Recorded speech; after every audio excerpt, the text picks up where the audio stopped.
Okay, welcome guys, welcome. We are playing Dwarf Fortress yet again. Maybe not playing Dwarf Fortress actually, because we're going to have to check to see just where everything is going with this particular game. We may be playing in a pretty much in a defunct world.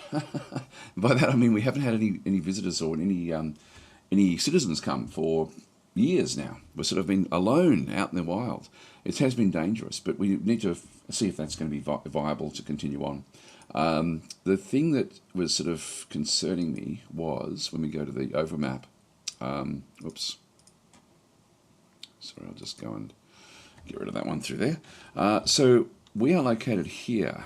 Our civilization is in blue, but we no longer see any more. This is the Fortress of Savior, which is no civilized population. I've got a feeling that our civilization was here. I think it's been destroyed.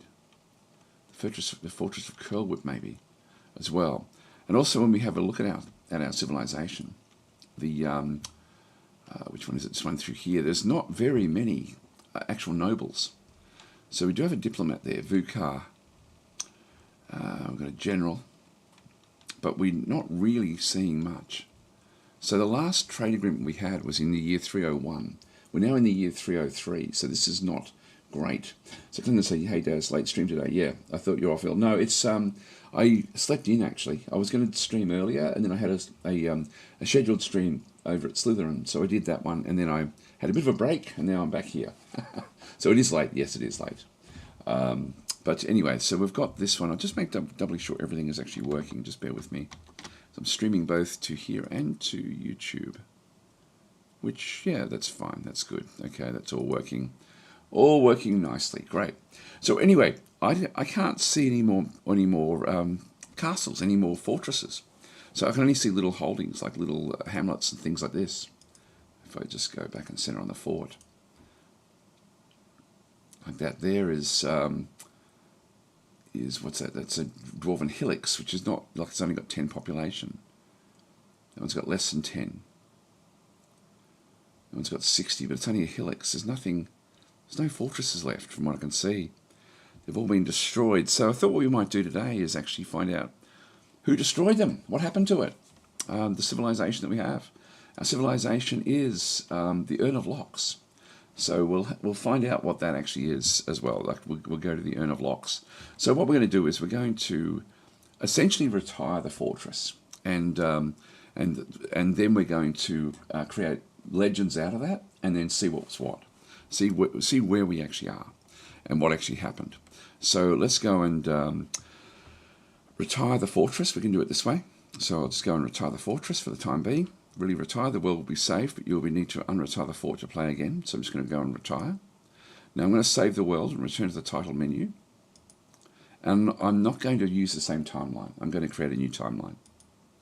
And I'm just going to call this one retired. That way we end up essentially with a non-playing entity, or like a non-playing location on the actual map itself, which means we can go into Legends mode. And we're then going to do a few little tricky things, and then we'll be okay. Hi, Gentleman Skeleton, how are you going?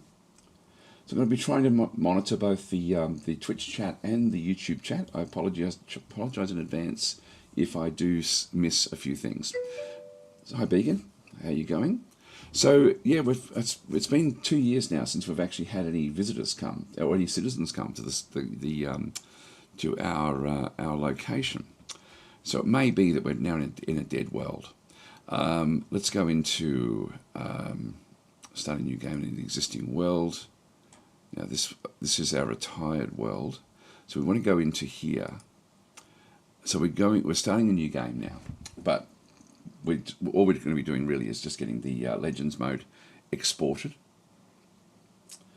Begin saying sounding a little bit better. Yeah, it's improving all the time. It's improving hour by hour.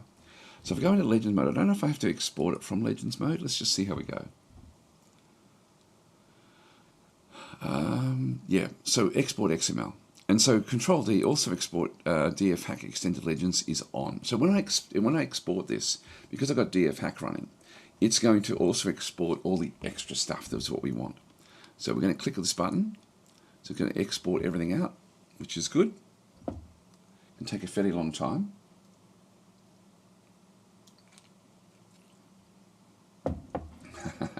Being saying you need to stop howling at the moon if your throat can't take it. Gentleman's going to say I've been pretty good. Been catching up the Age of Wonders 4 VODs here on Twitch. I'm on the last VOD that you did of Age of Wonders 4 right now. Well, strap in because I'll be doing a lot of that in the coming weeks. There'll be a lot more, a hell of a lot more. And because there's new stuff on the horizon, literally a week and a half away. I've got embargoes and I've got all sorts of stuff. I've got the files. I've been experimenting and playing, and but I'm not allowed to show it at this point in time. There's a lot of good stuff coming out at the moment, actually, a hell of a lot. All right, so that's still exporting, it's saying. I'll just wait for that to finish.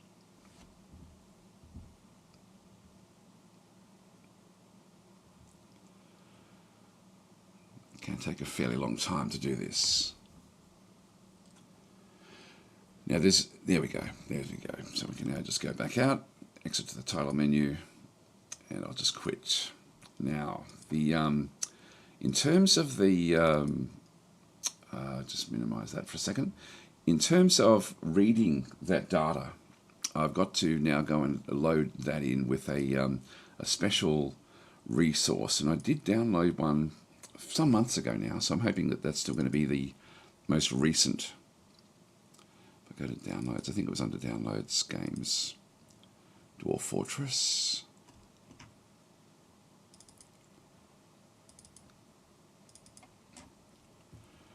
Legends Viewer. Yeah, this is the one. That was the one there. All right, let's go and see if this one works. Hopefully this will be okay. It may have been updated in the meantime. All right, so I've got an old world that I brought in. Was exploring a new world. We'll go and select a new world for this one. And that is going to be in Steam Apps, Common. I think this is where it'll end up being. Dwarf Fortress.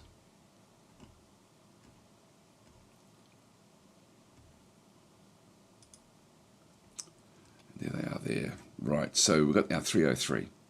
So this is the one that we currently have. So we'll load that particular world in.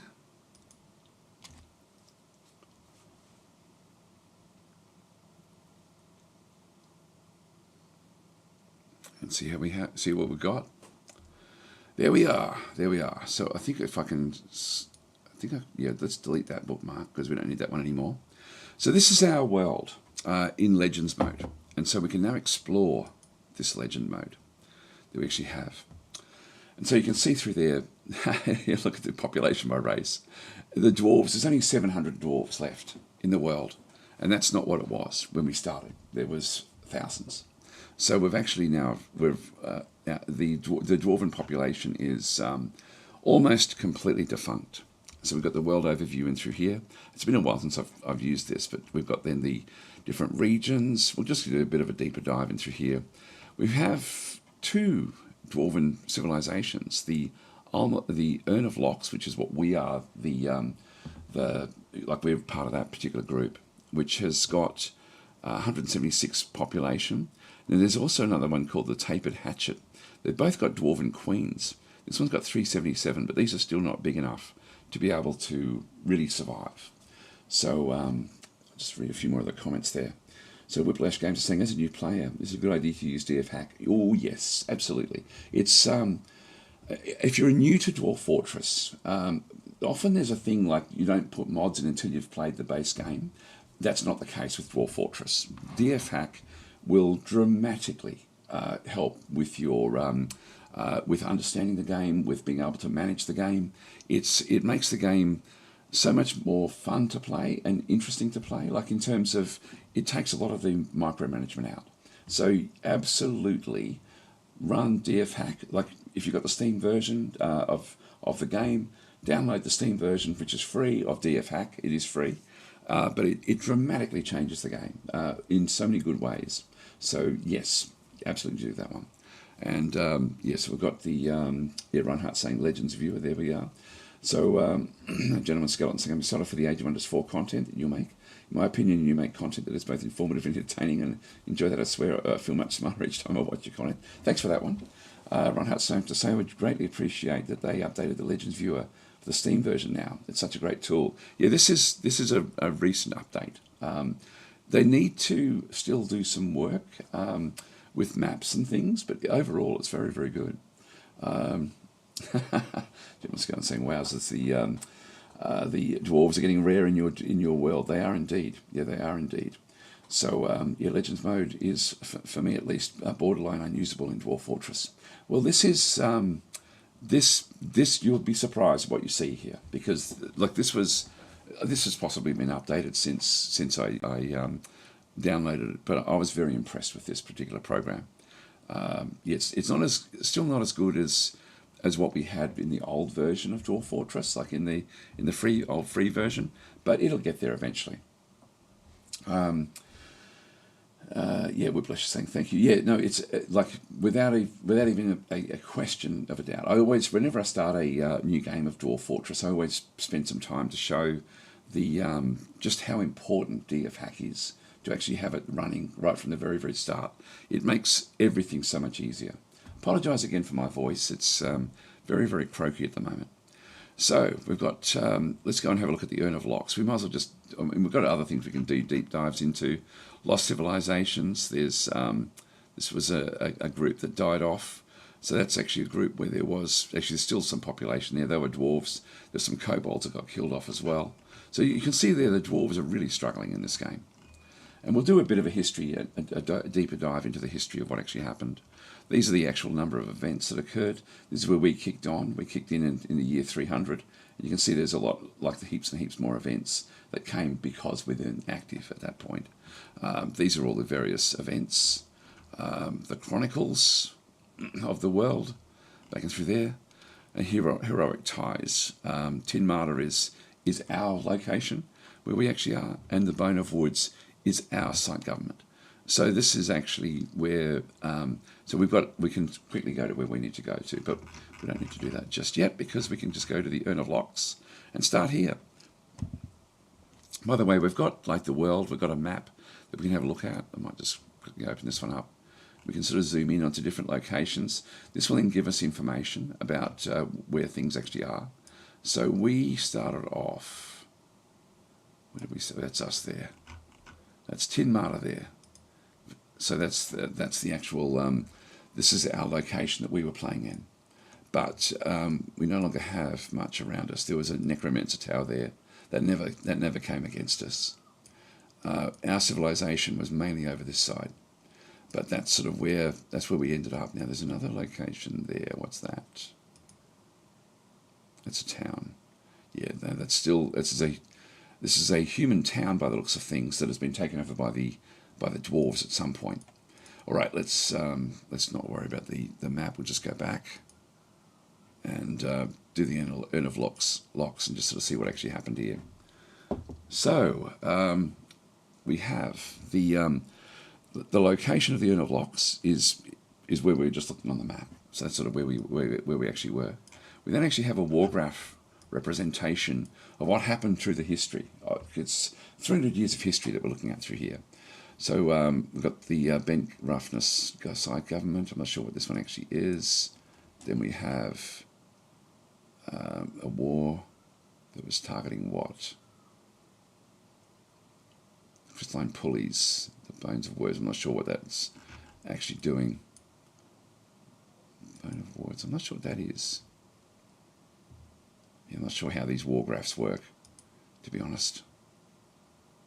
Attacker, the crystalline pulleys against a defender. There's no deaths there anyway, so that's not going to help us much. Let's just go back out. And so that is the Urn of Locks is a civilization. We've got existing queens. I'm pretty sure that DasTactic was the queen from when we took over, like 3 years ago, essentially. We have site governments. Could even just go to here's the lost sites. Your curl whipped. these are the lost sites. These are going to be interesting for us. This will be where we find the information. So Curl founded in 1 by the Cave of Paddles and destroyed in 55 by the Forgotten Beast, Oshtar Kutdai, dispersing. And now, I don't know, we may come across some of these that we've captured anyway. Then in year 1 was destroyed in 21 by the Dragon. 6 destroyed in 14 by a Zombie Hydra. Touch Gravel, destroyed, founded in 9 but destroyed in 124 by the Hydra in through there. I'll go to the bottom-ish and just see if we can find something that gets destroyed late. No, nothing gets destroyed there late. So that's the lost sites. These are lost to beasts. So what is going on here? So I wouldn't have started playing if there wasn't something that was going to go and work for us. These are all the different site governments. I'll go to the Queen and maybe we sort of start working backwards from there. This is her family tree. This is how she got there with various people.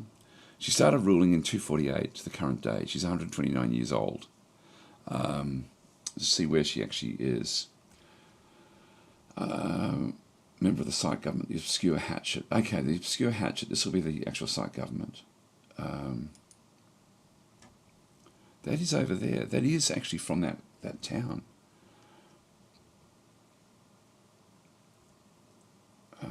There's an elf that's administering it. That's interesting. It was taken over in 76 by the Obscure Hatchet. Parent group. I wonder if she moved there. Let's go to the last entry. Yeah, no, nothing much really happened there. I'm not sure when it became the ruling house for us. But there's certainly not enough dwarves there to warrant continuing on with this particular map. I thought we'd sort of see like a big destruction there somewhere. Yeah, no, we're not sort of seeing much. There's been dragons that came, but nothing much really sort of showing us the way forward there. I'll go back again. So this again is the Queen.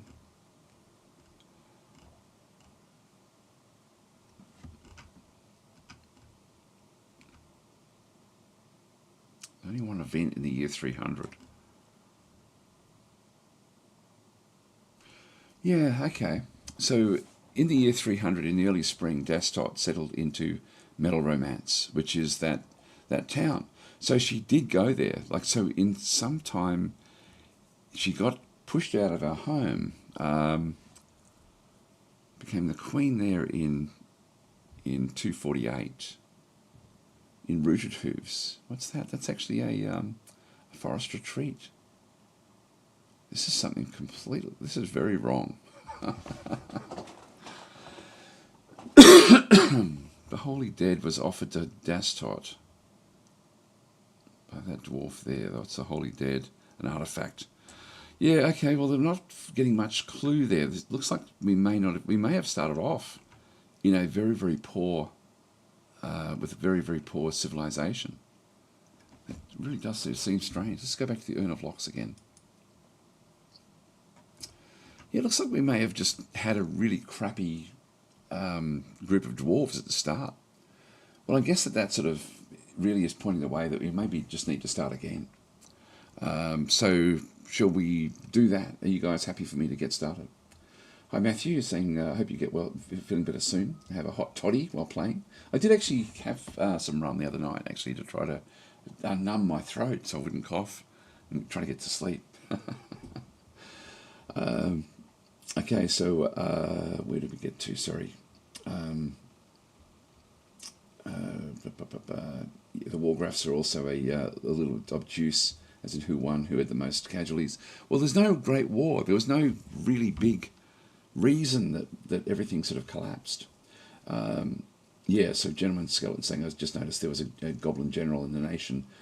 Yes, and that's what happens. The goblins, the elves, the humans, they do have a general dislike for each other, but they do actually mix. So it's not as if they're completely separate. Like they, you can have, like in this case, we've actually got a queen who grew up in a elvish retreat and then ended up living in a human town that was run by elves. So even though she's the queen of the dwarves, she's actually not, she was never really a queen of the dwarf in any sort of mountain home. So we don't actually have a new mountain home. So yeah, I think it's time for a new fort, guys. And I think rather than keeping on having a look at this particular history, I mean, we could have a quick look at our history and just see if any of those forgotten beasts did anything anything noteworthy before they got to us. If we have a look at the notable locations, that should be the last one. Actually, that's not it. Bones of Words, which one's that?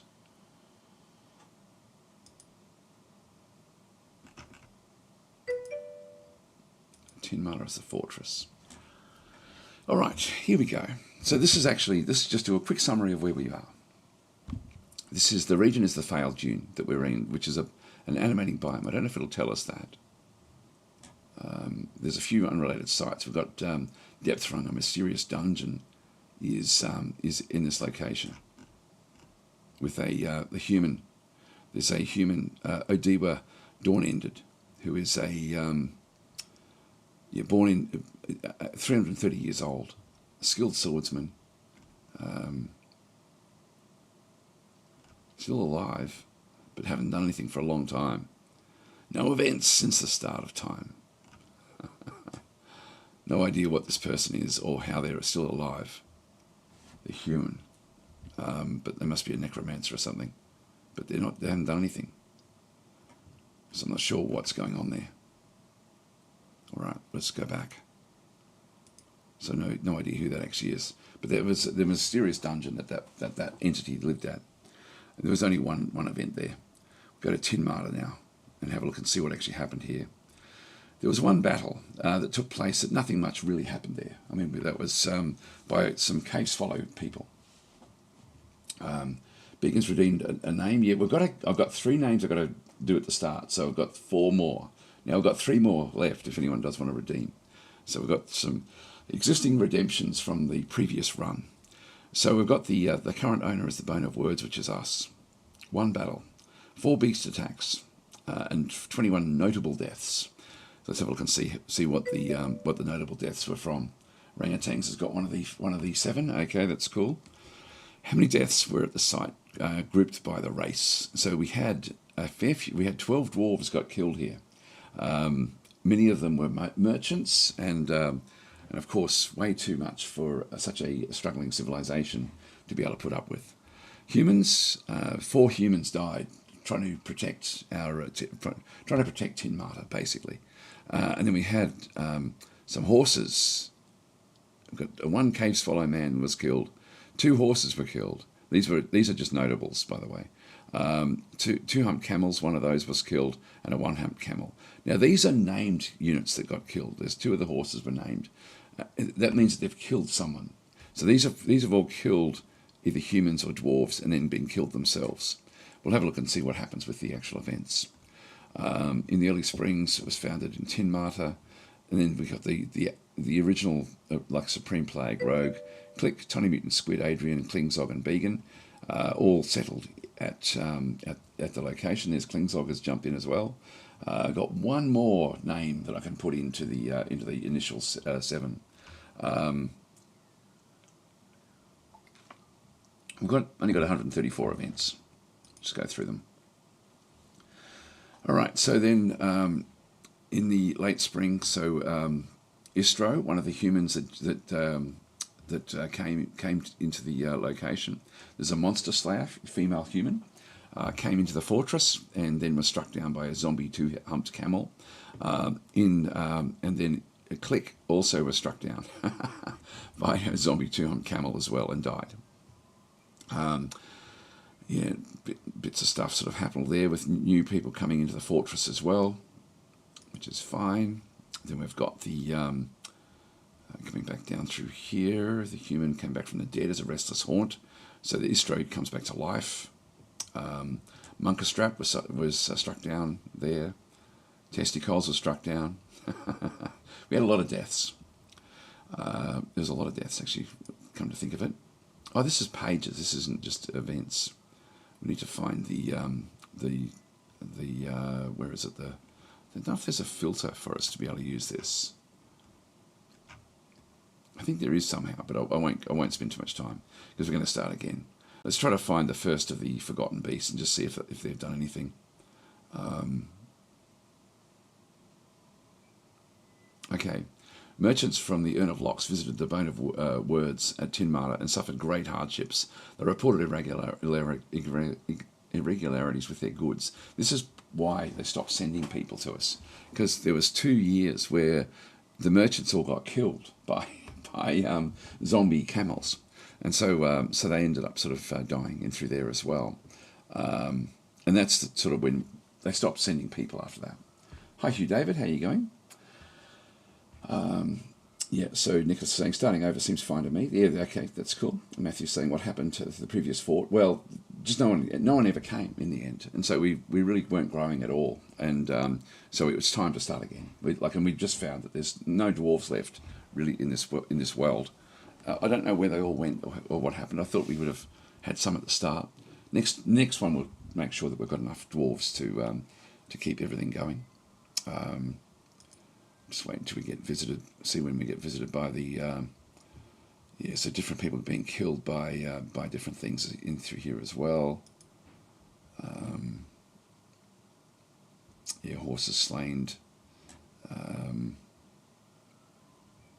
So the merchants from the Urn of Locks visited the Bone of Words at Tinmata. They never returned. They were wiped out to everyone, so that they never made it back. So this became an absolute death area. Let's see. Oh, there we go. So Sicily was struck down by the first forgotten beast. I think this is the first one. So have a quick look and see if that one's got anything. It did do some things back in here.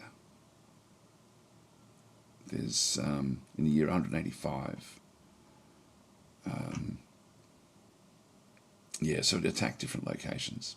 Look, I won't keep on going because we're not going to be sort of sticking back in here, but certainly it was a dangerous place. There's Atomic Ant there, so that should now be all of the names, I think, from we've got the first 7 now.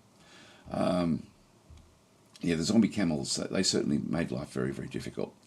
For some reason people didn't want to move into a dead-infested, scorching desert. Yes, that's exactly what happened.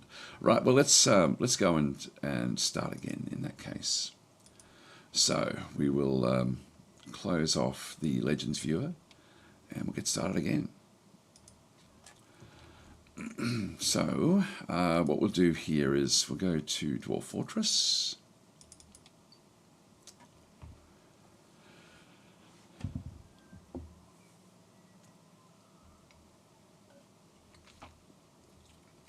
Now, if we're going to start a new game, we're going to create a new world.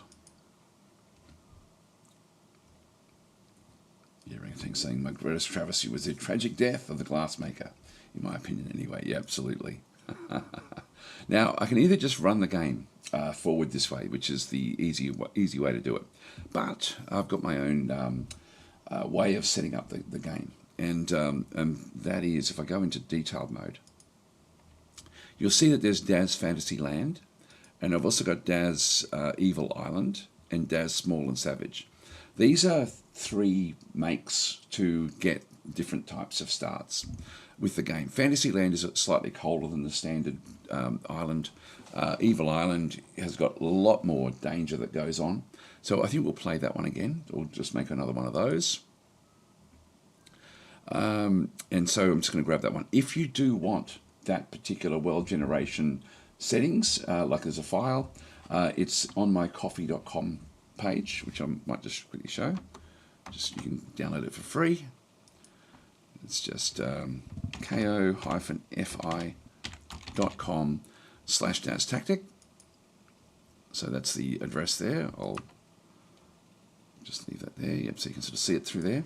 Just go to shop, and then you will find DasTactic's Dwarf Fortress World Generation settings.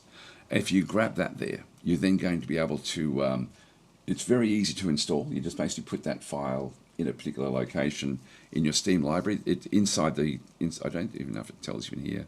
If I go and click on it. And so this is free. Just type 0, put 0 in there and just go and grab it. So this is how you install it. Right click on Dwarf Fortress in your Steam library, hover over Manage and select Browse Local Files. Open the prefs directory and download and save the downloaded WorldGen text file into that directory. Start the game and enjoy. It's very, very simple to actually install this file. It's a tiny little file. So what that does, though, it does give you that settings that I'm actually using at this point in time. So let's go back. So what this does, it gives me the fantasy land is not as dangerous. It's still more dangerous than standard. It's got a lot more volcanoes and things like that. So it's Reflex saying, hello Daz in chat, nice to hear that the voice is back. It's coming back. It's still not back yet. So if you note that it will override your current custom worlds file, yes it will. So you can make a copy of it, or you can just, if you want to go back to the original, which is still in that same file anyway, you can go back and just delete it and then just do a verify files, and it'll just get rid of it. Get rid of mine. But that's the only way to really do it at this stage, is to actually override what's actually currently there. So anyway, that gives me these different settings. So Evil Island, I'll go that way. I'll just go and create the world. Now this creates an incredibly evil and dangerous world. So that's another reason that civilizations can struggle. I've had to try to balance so that the civilizations will actually still be okay, but there'll still be enough evilness going on around it to. Now all of the brown areas are evil. Everything that's brown is evil, and this can be reanimating. It can be all sorts of crazy things can happen. Let's let it go for. Actually, I forget when this is due to end. I don't know if it's actually. I might just pause that. Hang on, I'm just going to pause it and go back to the main menu, and I might just change it. So we're just going to go to create new world, detailed mode, and the end year. I'll make it 300 again. So I'll just change that to 300 years. Okay, let's go again. Create world. So Sev, you're actually the 8th in line now, unfortunately. So you'll be in the first wave. The first wave to come.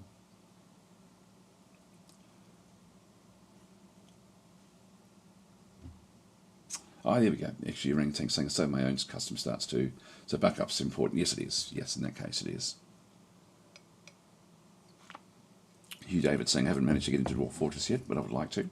I need to learn how it all works and what to do. You don't need to learn how it all works, to be honest. And this is one of the big, like the big things. Actually, this one is how dangerous is this? Just pause this for a second. Sorry, guys.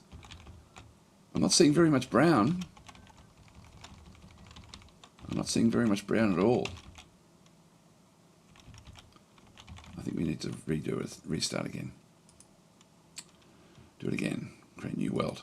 No, it's more fun if you don't. If you actually just know it enough. So don't feel that you need to. We'll just change it to 300. Press enter, and I can just save that again. So that becomes the new parameters that are then saved, and I'll just create the world. I'll just double check. There was a lot of volcanoes. Yes, I make it from 1 to 12 is basically the setting for these settings. Yeah, we need brown.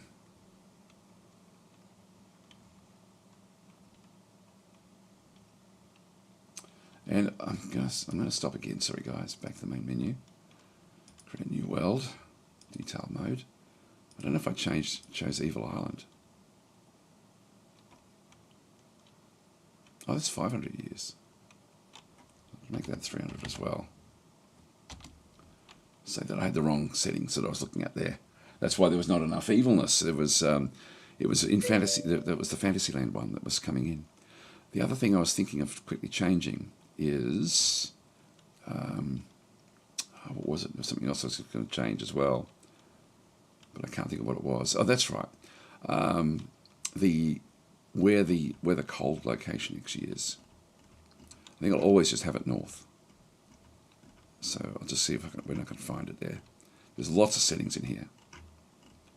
So I've tweaked a lot of these to try to get exactly what I want. Yeah, pole. The pole is on the north. For my fantasy land, the pole is north or south. I'm going to change that to north. Hang on. I'll just save that as well. All right, so we'll go back to Dazuville Island, and now we'll start again. Create the world. We should now see a lot more orange. So Hugh Davis saying, so you just have to dive in and see what happens, pretty much, and you'll learn so much more that way, and it'll be so much more fun. The fun of it, we should see brown should kick in now. Yeah, we're seeing a little bit there. No, it's rejecting the worlds, placing the caves. There we are. Now we're seeing brown all over the place. That's fine. So yeah, it's the game is one of these games where everyone thinks that they have to learn how to min-max it to get the most fun, and that's really not the case. It's a game that you can fumble your way in and have good fun. So it's there's so many different ways of playing it as well. Like you really have an awful lot you can do. So yeah, my advice is not to try to learn it too much. Just get in and have fun with it, and you'll learn more that way anyway. So Orangutan saying definitely Hugh, but there is a wiki with loads of help, and watching Daz's streams is how I got started. Yeah, the wiki is great as well. That gives you a lot of information. Yeah, no, there's good stuff. Yeah, saying I don't do this. Yeah, this evil biome is sort of like I wouldn't recommend doing this unless you've played the game a lot. So yeah, these are very, very difficult starts. Like we've got necromancers, for example, they're set up in through here. There's big evil biomes out through here with swamps. There'll be all sorts of things happening. There's elves moving through this big forest. There's an evil forest there. There's a volcano on the coastline down that way. At any point, you can actually then just go and pause if you're sort of thinking, okay, I want to see a more interesting part of the map, or something we might sort of want to focus on. Like there's some really evil mountain range in here, for example, which looks quite interesting. There's volcanoes all the way down the coast here. There's a volcano in the middle there, but it's not evil. We always got to start off in an evil mode if we're playing these DasDemption games. That's haunted. There's a haunted volcano there. So there's a volcano. The Wispy Flames is a volcano at that location that's haunted. There's a good, like, oh no, it's terrifying. I thought it was good. Like if you get up with sort of like a no, we won't be playing in terrifying. That's too difficult, and it's not as much fun, to be honest, because you can't fight what you're coming up against. There's another haunted volcano there. The convenient furnace is the volcano at that location. Let's just go back up maybe and around this location and just see what we can see as we continue generating.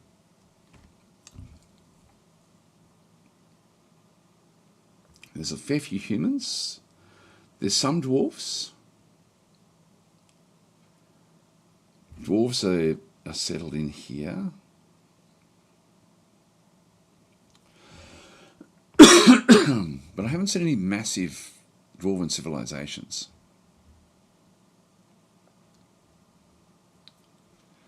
So it's up to the year 211. So we're getting close to the end.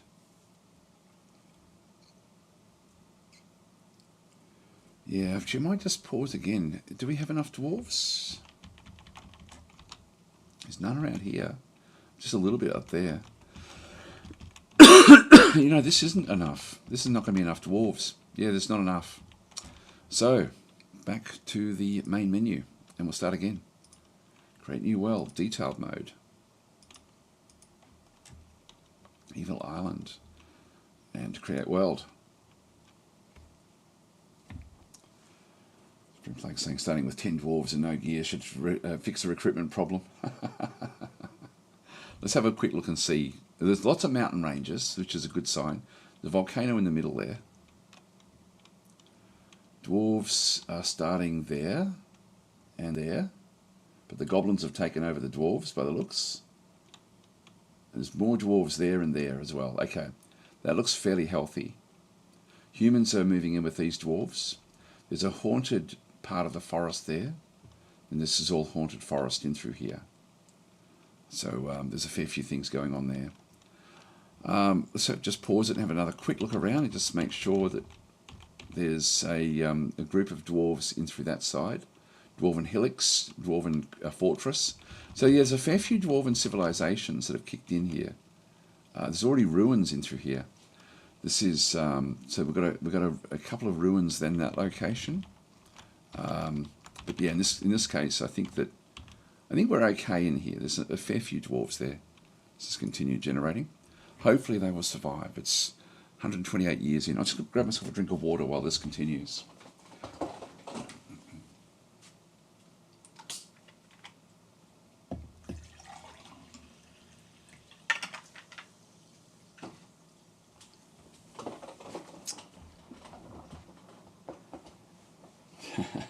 Rexy Zox is saying, why did the dwarves have to quit his job at the butcher's?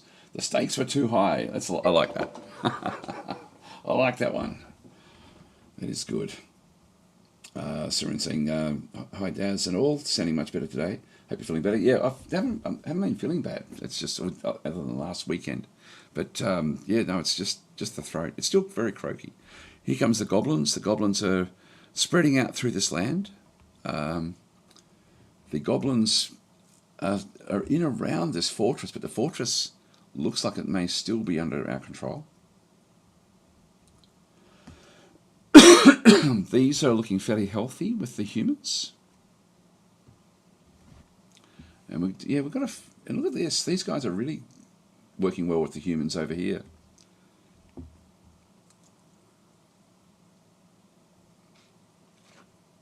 It's the year 200 nearly. The other thing, of course, we do want to make sure that we've got enough goblins. There's goblins coming along this river system. The goblins haven't really expanded from here. There are goblins out in the west. Towers. I can't see any towers. I haven't been looking for them, but I'm looking for towers, like necromancer towers. But I can't see any. That doesn't mean that we can't proceed. The elves are sort of moving up through this location. Humans are building forts down in through here, along this river as well. Everyone's avoiding this this sort of desolate region in the middle of the map. Haven't noticed anything in through here yet either about forgotten beasts or anything. There's a rock. That's going to be dangerous. They're flying units, big flying forgotten beasts.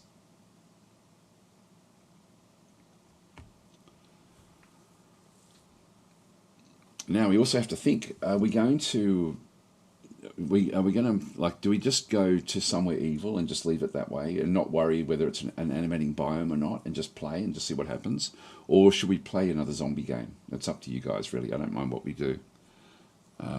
We can decide that when we get closer to going.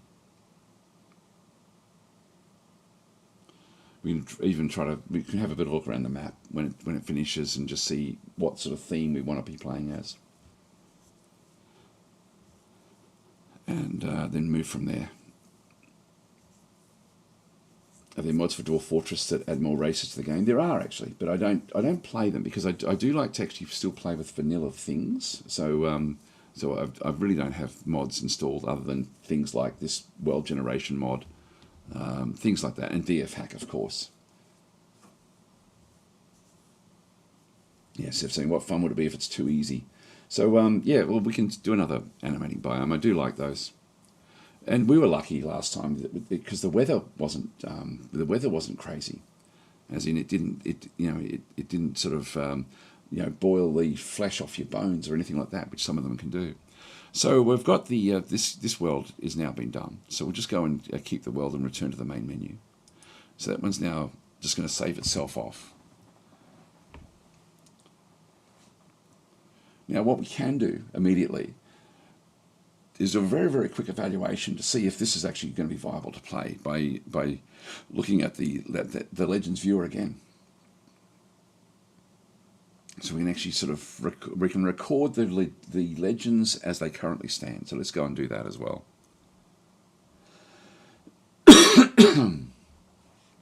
You're near a necromancer tower. We did last time, but we didn't get. We weren't there. We weren't playing long enough to get visited.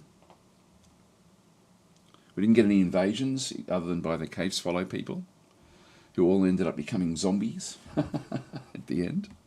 Okay, we'll create a new world. Sorry, not create a new world. We're going to start a new game in an existing world. And so this is the retired one that we just had. This is the Universes of Wonder. Isn't that lovely? Orid Ashi is the actual world that we have through here. This is the 1st of spring. Let's just load it in as a Legends mode. And we'll export the Legends and have a quick look and see. Just make sure that we've got enough dwarven populations here to be good.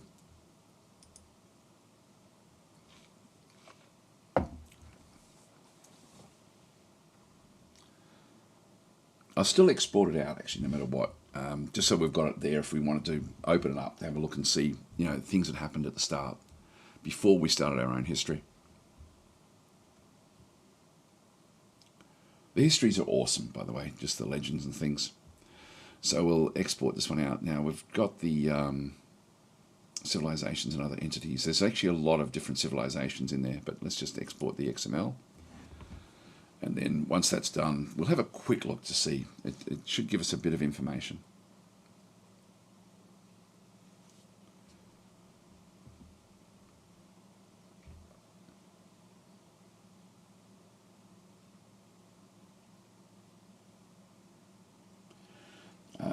Okay, Dvarko is in saying, can the map and scenario be edited or modded? Actually, Dom UK is in saying there's a tool called World Painter. It's a mod that's from an older version and hard to use, but it does work. Yeah, I haven't done it myself. I've modded we're playing with my mod for changing the parameters at the start, but it's still random parameters. So that the world generation that I just generated has been tweaked to make it as evil as it possibly can be, but still viable for civilizations to survive. So it's a bit of a fine balancing act. And so I've been playing with this one for years, actually. So I made it years and years ago, and I really, really like it. Makes the game so much more interesting, interesting and dangerous. Yeah. So Matthew's saying, I vote for no zombies. Those camels are too much, man. That's because they were camels, but they don't have to be camels. They can be zombie rabbits, in which case we just stomp on them. So we don't know what we're going to get. Now, the camels just kept on coming relentlessly, and so they were too much. But as long as we don't go to a terrifying biome, there's a good chance we're going to be able to deal with the zombies. So I wouldn't be put off too much by the camels. The camels were just big zombie creatures. If we don't have camels and we have normal sized creatures, our military should be good enough to look after it, as long as there's not hordes and hordes of them. The other thing with that as well, so if I go to a terrifying biome, the animals that come in will be giant animals. And if there's zombie giant animals that come in, like if they were giant camels that came in as zombies, we wouldn't be able to even go outside. That's why I don't play on terrifying biomes. So, we just need to be better at protecting merchants. Well, hopefully, the zombie camels were too powerful for us to send our military out against. But if they're just normal zombie people, then we're going to be okay. So we don't have to worry too much about that. I think I will still play in a zombie area. I don't know. Maybe as we get closer. Anyway, this has now been done. Let's have a quick look at the civilizations.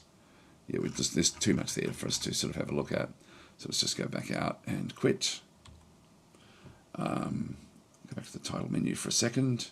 And I'll just quickly go back out again. And yeah, so again, guys, if you just go to coffee.com/DasTactic, and then you can just go to the Dwarf Fortress World Generation settings, grab those settings that I've actually just been using to generate this one, and then you're going to be able to just make it so that it's more evil if you're wanting to. You don't have to, but that's what I use. Okay, with what we end up having, just go back across, and we'll just quickly run that mode and just have a bit of a look. In fact, we can see pretty much when we go in, but let's still just do it this way.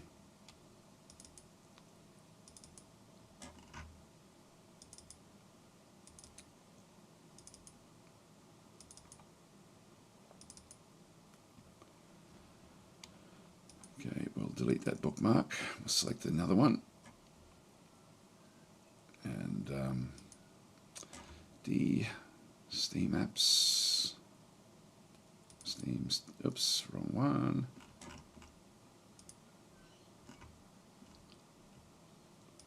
Steam apps common. Dwarf Fortress.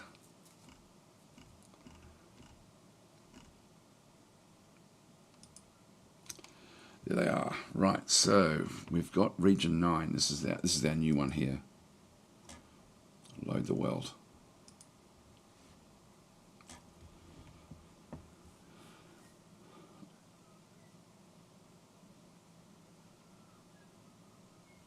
Orid Ashi, the Universes of Wonder. Sounds great.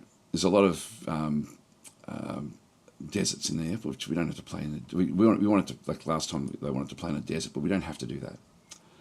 Now, dwarves, we do certainly have more. We've got 6,000, 7,000 dwarves. That's enough. That's enough dwarves. In the last one, we had hundreds, so that was not going to be suitable. There's 17,000 elves, heaps of humans, lots of goblins, 136,000 goblins. That's what we want to see. That's actually pretty cool. And then we've got the various civilizations. Now, some of these civilizations are absolutely useless. So we've got this one, the Tattooed Pillar, has only got 31. This one, the Dimpled Diamond, has only got 11. There's one there with 5,000. There's one there with 6,000. Sorry, that's not dwarves. This one here, the Knife of Tightness, has got a king, Erush, with 5,000 population. And then we've got another one, a queen, Sibrek, who's got 1,600. We've got 14 lost sites there. Only 4 lost sites here. Current sites, 29. 33, even more there. So got the hail work. So goblins. And the goblins here attacked numerous times over history. Different wars. So there's been a big central war there with the goblins. That sounds pretty fun. Now, where do they live? If we have a bit of a look. The Sabre of Esteeming is at the capital.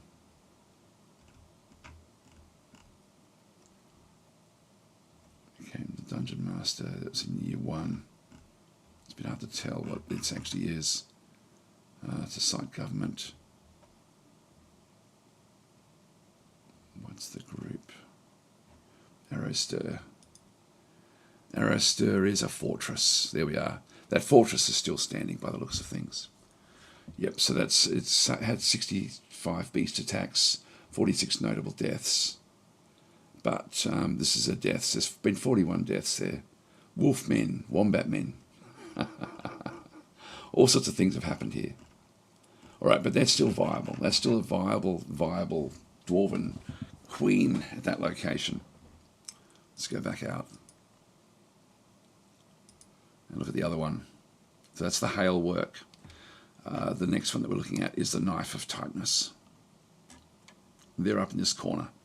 So, and they look to have even had a bit of an easier time. In fact, here we go, current sites. Paddle Confines is the current site. They've had 146 dwarven deaths. Goblins died a little bit, and then they've been attacked by all sorts of other things over time. But it still stands. That fortress still stands. The other ones, the Tattooed Pillar, what happened to them? They've only got one site left. Lost sites. Stoke Tombs was destroyed in 68 by a mountain titan. Titans are forgotten beasts that walk on the surface. Forgotten beasts are the ones that come through the caverns. So Stoke Tome was destroyed, and that was their mountain home. and they had another one that was destroyed by a rock. And so they've got Cloistered Bud, founded in 14, and so that's all they got left is just a little settlement there. But their actual mountain home was destroyed. Now, another thing we can do, if we wanted to, we can actually go and reclaim that location if we wanted to. So if it's available. It's way down in the south here. Lots of goblins, lots of, there was deaths. There's cave dragons died there. All sorts of things died there. And then nothing. Very little history. There was 3 events in the year 228, and nothing heard from them ever again. So that's something we could go and claim, like one of those sort of locations, and do that as our run, and see if that works. That probably won't be a reanimating biome though. So there's that group, which doesn't have a queen. This one here has only got 11 population, but it's a dimpled diamond. It's actually still got a queen, the lost queen of the dimpled diamond. And so they've got, this is again, the Match Torment civilization attacked numerous times to wipe out the civilization. They've got the current sites there is Bridge Crew, which is a fort. So it's a low-level fort. There was only one battle fort there with 78 deaths. Humans, elves, goblins, only 5 dwarves died there. Lots of other things died there. The events that occurred there in around that year. Anyway, that's the current. It's not a dwarf fort. So yeah, Glen Abbey was founded in 1 and taken over in 39 by the Match Torment. So in the war, they destroyed that civilization essentially, and forced the queen then to, or the rulers to then move to Bridge Crew. But there was only a small portion of them. If you look at Glen, this one here. So this was the war that happened. There was all sorts of different attacks. Humans, elves, goblins, dwarves, and then heaps of stuff got killed at that location. Now this has been taken over. So this is currently under the control of goblins. Remember how we were looking at the map generation? We thought, oh, that's an interesting little spot. And all those goblin areas popped up around it. These goblins took over this location. They live there still. It didn't become it hasn't been abandoned. So we can't go and reclaim that. But anyway, it's orangutan saying reclaim somebody else's fort could be fun. Yeah, that can be done. Yeah. All right, let's do that. Let's go back and claim the old fortress. I'm pretty sure this one's not abandoned, Glen Abbey, but the other one was. I'm pretty sure. So let's have a look and see where it is. The Tattooed Pillar, the Lost Civilization. No one's in charge. There's no one running this one. Stoked Tomb. What a Stroke Tomb. I love the name of it. By Mountain Titan. Durad Dawnclod, the coastal. Still alive at this time. And we shouldn't really look to see where it's okay. It's got a lair. So Nutfushia, the weather of jumping, is its lair. This is not the same location, and we haven't seen anything from it for a long time, 150 years since this thing actually was around. It's a legendary observer. All right, let's go and have another look at Stroked Tomb, which is way down in the south. So it's going to be hot.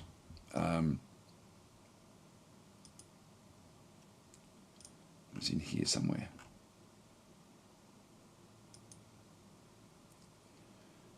Don't know if that means that it's empty or not. Oh, that's where that thing lives. It lives there. And this is Stroke Tomb. Region. Deaths. There's still some events that happened there. They were the last ones. There was a beast attack in second rampage of the Minotaur. There was a theft there as well.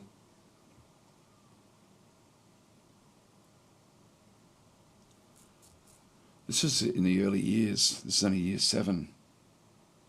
It doesn't make sense.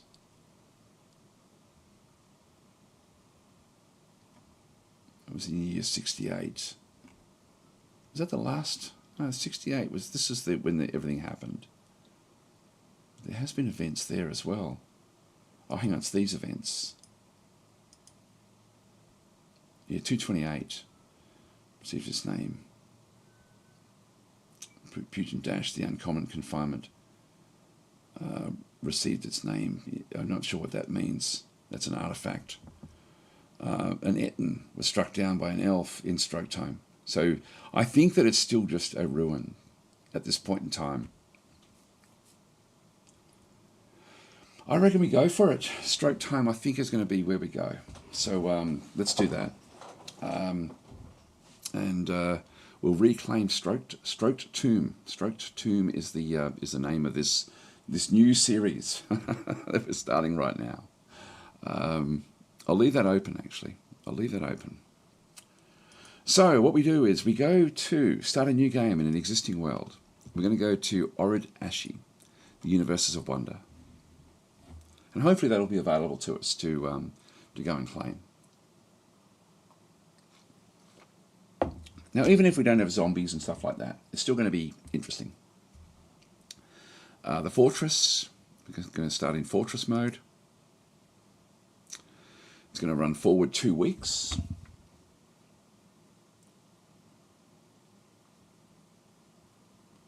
Oh, there was a question, how did I organise my desktop? Yeah, it's Stardock Fences, which is a great program. Okay, so we can either just go and try to find a location. Again, if you're new to the game, you'll see a lot of people who run all sorts of different parameters to find the best spot. Don't bother, really don't bother. It's more fun just to find a spot and have a go at it. Now, this is where we're looking at. This is Stroke Tomb in through here, which is a fortress. So we can go and reclaim and unretire. So we saw that that's a ruin. That's what a ruin looks like. If we go back to the other one, this one through here is Glen Abbey, which is a goblin fortress. So the goblins took over that location and have been there ever since. And so they're the 2 civilizations that collapsed.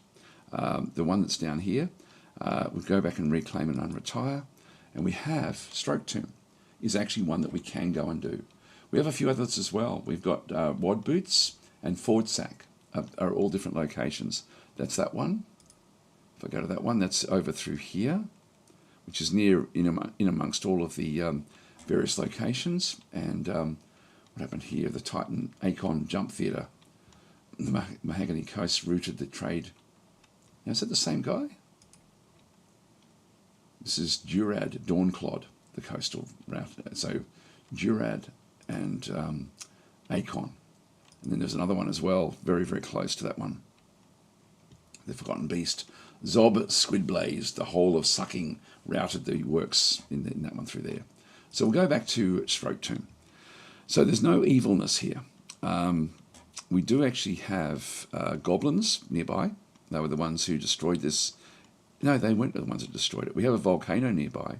We have a lot of evil locations nearby, but we're not actually starting in our own evil location. So, so we've got... Hi Kyle, how are you going? Hi to anybody else that's joined us as well. You don't need to so what was that one? Something about someone being rude. Stardock Fences. So Herb is then saying, yep, say again, sorry, I'm thinking I'm deaf. Yeah, no, that's okay. You don't need to, what's that one? I have no issues with hearing. Yeah, I don't think he's being rude, to be honest. I think that was just... yeah, I think Orangutan's just trying to be helpful there. He was just telling you how to find it. It's Stardock Fences. If you just look for fences, you can get it on Steam as well. It's but it's a way of just segmenting your screen. So no, I know orangutans very well, and I know he wouldn't have been trying to be rude. Okay, so we'll reclaim this one. So we're going to go. So we're not doing a normal start. We're doing a reclaim start, which means that the infrastructure of the fortress is already there. There will already be loot there. There'll be stuff that we can actually go and do. And whatever the history was of this location, we'll find clues about this. So we'll prepare the map. Now we need to prepare carefully. Now I've got different military. I'm going to just go straight to basic military, I think. I like this start. This is actually one that I've created. Rather than spending too much time doing the full preparation, I'm just going to go and choose this one, which is one that starts off with 3 military guys and a miner, a woodcutter, a few other things like that. So we have more military than what you would normally have, but we are playing in a dangerous location.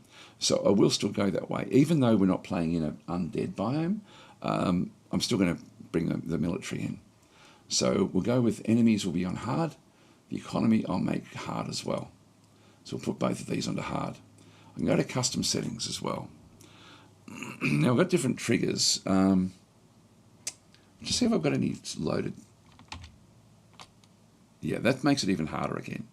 So I've got the different population triggers when enemies will start come knocking. And so I want this to come pretty early. Just click on done. So I've now customized when the enemies will arrive, and they'll arrive early. So that'll be the goblins and anything else that's close by, hopefully. But we have to get up to a point where what we have is actually worth attacking. So let's go and go basic military. Now we don't have any nether cap logs, no leather water skins. So we've run out of this. Like we have very specific things that weren't there. So buckets, splints, crutches, backpacks, water skins, and logs. And none of those are available. We're not going to need logs. So we'll just go and click on OK or escape. And so we have a few points left over. So I'll just go to those, particularly the water skins and backpacks we need for our military. So I'm just going to go across into items. And we're going to go down to, this is the items that we have. Let's just go down to the, where is it? Is it bodywear? No, it's not that one. I just forget where they put the things. Oh, there's the water skins. So I'm just going to go with some leather water skins in through here. And these are going to be 10 points each. Giant red panda water skin. So we'll just go and grab 3 of those. We're going to need backpacks. There they are there. And we'll get skunk leather backpacks, of course. Softest leather there is. So, yeah, that's it there, through there. And I think that'll do us. How much more? Well, we've still got a lot of points. You know, I might just grab a couple more of those. One each of those. Oh, we didn't get buckets. So sand pear wood, I'll just go and get about 5 of those. I'm thinking we've got 16 points left. Let's just go back up to the food and just go and get ourselves a little bit more of this. So 31 of those. Always take it to the next one if you can. That way you get free barrels, essentially. So 41, 31, 31, 27 is all I've got there. That's okay. I've only got 3 copper shields, 3 copper greaves, high boots, gauntlets. Yep, that's all okay. So this is all part of the setup that I've had previously. So we're going in. We've got no more points left. Oh, animals. Animals. We can take animals in. We've got 3 turkey hens and 1 turkey gobbler. I would like to either take cats or dogs in, but I think I'll just leave it the way it is. All right, let's embark. Let's go to the fortress name. It's Stroke Tombs, which is Seth Melville. I'm not going to change the name because I think having a historical name works well. We've got the group name, which is the Notched Treaties, which let's just go and randomize that one. The Anvil of Partnering. That sounds good. Done. Group symbol, I'm not going to worry about that one. I'm just going to go and click on back. Oops. Group symbol. Problems, yeah, we've done that. Embark, I think that's all we need to do, really. So we'll just get embarked in through here. The group name, are we happy with that? The Anvil of Partnering. I could change I can keep that one. If I wanted to. Oops. The breaches, the close. on the wrong thing. The breath of partly the yell, the worshipped, the plains, the hailed. I'll just do another random. The bronze pick, I like it. That'll do. The bronze pick. Done. And so we're going to go in. We're just going to embark. A dwarven outpost. You've arrived after a journey from the mountain homes into the forbidding wilderness beyond. Your harsh trek has finally ended. Your party of 7 is to make an outpost for the glory of all of Zassit Lid. There are almost no supplies left, but with stout labour comes sustenance, whether by bolt, plough or hook. Provide for your dwarves. You're expecting a supply caravan just before winter entombs you. Oh, hang on. I've done the wrong thing here, guys. Sorry. I have done the wrong thing. I'm just going to click on OK, and then I'm going to quit without saving. Because one thing we didn't do was we didn't choose our civilization. It's very important that we choose a large civilization. So we're just going to go back in and start a new game. Because I didn't save it, it's still there. So start again.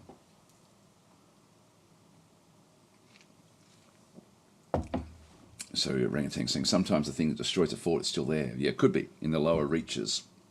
Very often that's the case. So yeah, we don't know what we're going to get. So play Fortress, and then we'll do the reclaim.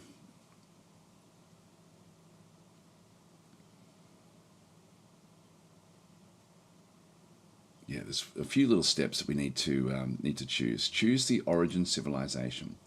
So the dimpled diamond, you can see through there, it's got a population of 17. We don't want that. The knife of tightness has got population of about 2,800.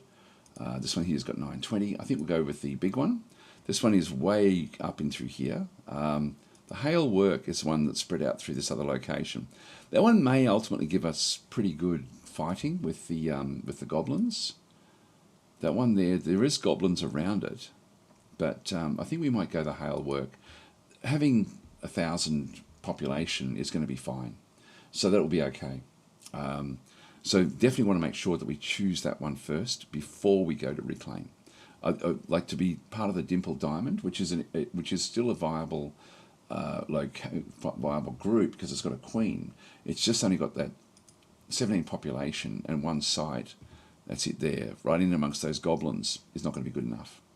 So the hail work, I think, do we want to do that one? Or the knife of tightness is going to give us more people, essentially. Let's go this way. It's very, very compressed into this little mountain range up in the cold area. And so we'll just go and now reclaim. And so we're going to be reclaiming a stroked tomb. Do the reclaim. I'm just going to go to basic military. We don't have any of those. So again, we just have to go back out again and go to items. Go down to the buckets. Get 5 of those. The backpacks. Get, say, 4 of those. The skunk backpacks. The flasks and water skins. We'll just go down to the... we might as well get skunk leather water skins as well. Why not? Okay, we've still got 16 points left over. We'll just go back up the top here. I'm not going to worry too much about getting things, but just take this one to 31, just so that I think it's in 20s that we'd need to go and get it, but I'll leave it that way. And I'm not sure if we get extra barrels with that one, but it's a very, very minor thing, but it's petty, but that's what we're going to have. Our group name is the Fortification of Phrases of Stinky, the Fortification of Stinky, of Mean of Peaks. Of Peaks. Fortification of Peak. That's not bad.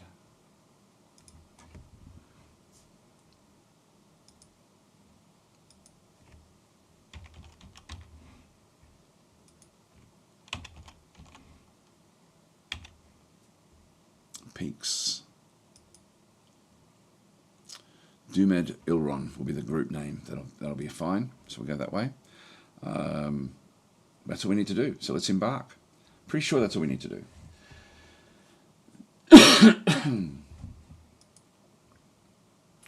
Okay, what can we expect to see through here? Cheetahs. Okay, so we're in the. It's fairly. What am I trying to say? It's fairly hot where we are. This is a hot location, like so, almost like a jungle. That's sort of reclaimed jungle in around here. Just going to click on OK, and I'm just going to pause straight away. So a few little things that I have set up. I have my my settings. I've got set up to have it's playing at 25 frames per second. The default is 50, so I'm playing it at half speed. It allows me to see things, which is great. So that certainly makes things a bit easier. Just go and click on done. Whoops, here we are, and escape. So let's go and see where we are. So this is the old fortress. So we can just have a bit of a look around and see what's what. So we have like a largish area that sort of comes through. I'll just go and zoom back up. You can see there's actually a roof to this, back in through here as well. So we do actually have a roof with another roof in through there. So this is a basalt area, basalt block floor, and then we have the inner area inside the fortress, which has all been sort of reclaimed. Inside here we've got like a 2-area move around the fortress. So this is the old fortress, the old ruins of the fortress. Big open area in through there. Another open area inside some sort of fortification through that side. A trading area there was still with loot on it. So we can grab this loot as well. Then we actually have further down. So we've got big walls all the way around in through here. Some of our guys have just happened to start on the inside of the wall, which is fine. So we've got existing walls all the way around.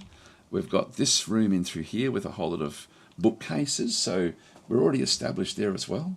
So it's pretty functional fort still. It is. It's incredible. Then we come back down into here.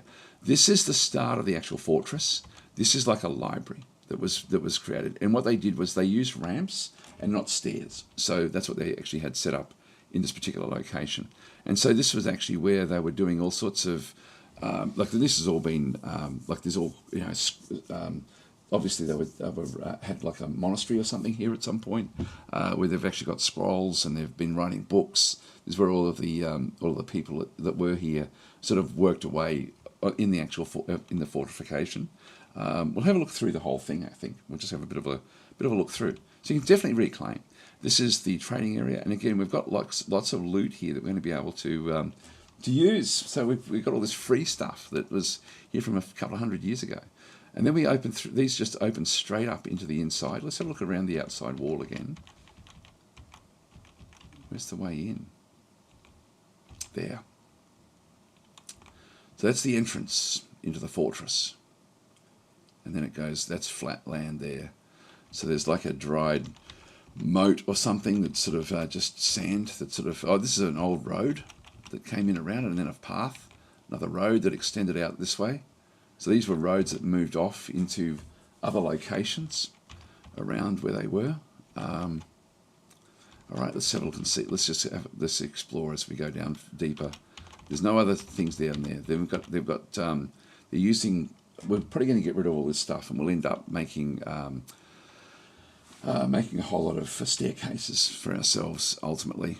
But they're using a thing where they just spiral down. They're going to be spiraling down into the ground. You can see there it's just these are ramps all the way down, and then it opens up into this location.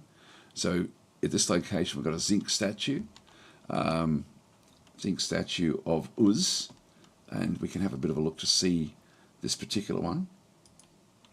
This is a zinc statue of Uz. The item is an image of Uz, the deity of chaos and death, depicted as a male dwarf, and the typhoon of whipping, the dolmatic slab of zinc. Uz is rising, the typhoon of whipping. The artwork relates to the creation of the typhoon of whipping by Uz in the late summer of 122. And so that's a zinc statue of Uz with his making the typhoon of whipping, whatever that is. So that's it there. So that's a statue. There's also a pedestal there, and on the pedestal is a gypsum dihedral diadem, actually on the actual location itself. Let's have a look and see what that is. On the series of 12 symbols. All right, so and it's on a bronze pedestal. So we've got that one there. All right, let's continue on further down. We come down. This looks like to be a cavern layer that's been locked off. So we're going to be able to work a cavern layer ultimately. So it continues on down. This is now the actual fortress itself. Let's have a look and see what we've got. So we're losing. We don't know what's out this way. There's locked doors all the way around. Okay, and then we don't get to see what's there. Let's keep on going further down. This one here is a Realgar statue of Masali spider devils. The item is the image of Masali spider devils, the cat monster, and Eilon Clashflang, the deity of war and fortresses, depicted as a female dwarf in Realgar. So Masali spider devils are speaking with Eilon Clashflang. The artwork relates to the permanent joining by Eilon Clashflang of the cat monster Masali spider devils to the living world in one. So something happened, and in the histories that will be there. In fact, we can go into the people. Where do we see that? It's under society. Masali, wasn't it?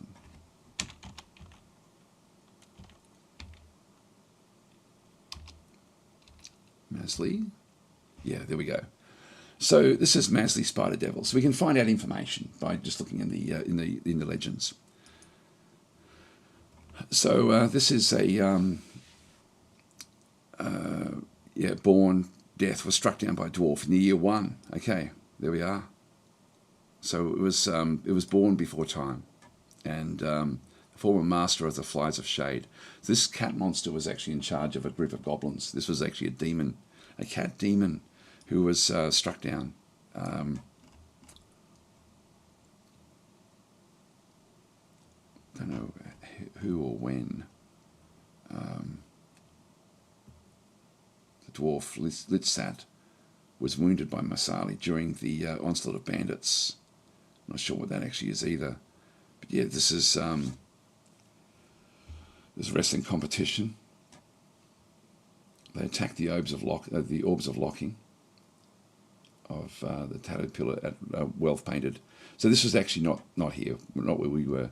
This statue is where Masali came into being, but I don't know who Ion is. I'm not seeing the other one mentioned. I might as well try to get a bit of a feel for what's going on. And Eilon Clashfang. Let's get back out and have another look.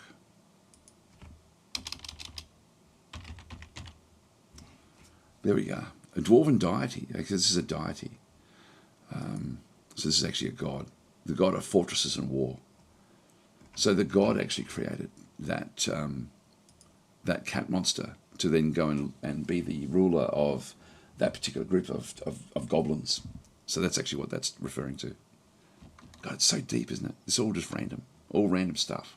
But these statues were created, again, randomly in the game to show the history of the world. I just love this. I love how deep this game is. All right, so we've got that one through there. Then we've got another display cabinet. And this is using an eight-sided long die in through there. The faces of the object are a series of 8 symbols. Probably 1 dot, 2 dot, 3 dot. So Matthew's saying, can you give all your dwarves military skills? That could be useful, given the basic mining dodge.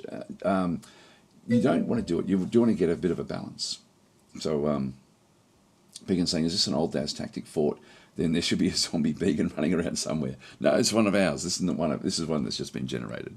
So we'll keep on going further down, deeper and deeper. We're now finding another cavern layer that again has been locked off. So we're going to have to break these open. It goes further down. Then we find another statue with an altar this time, a brass altar there. And this one is a statue of Uz again. This is a Kasserite statue of Uz. The item is a statue of Uz, the deity of chaos and death, depicting the male dwarf and the typhoon of whipping. So it's a remake of the previous one.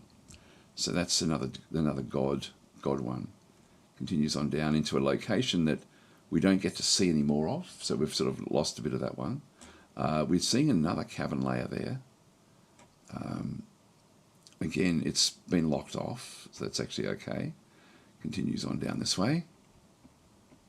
And there we go, we've got lava. Oh, hang on. Just go back up. We've come down to this location. We come out to here. Uh-oh, camels. We'll have a look at this stuff as well. It goes down, and that's as far as it goes. Underneath this, we've actually got lava. So it looks like there's all these different forges that have been built on the lava. Let's have a look and see what we can see in here.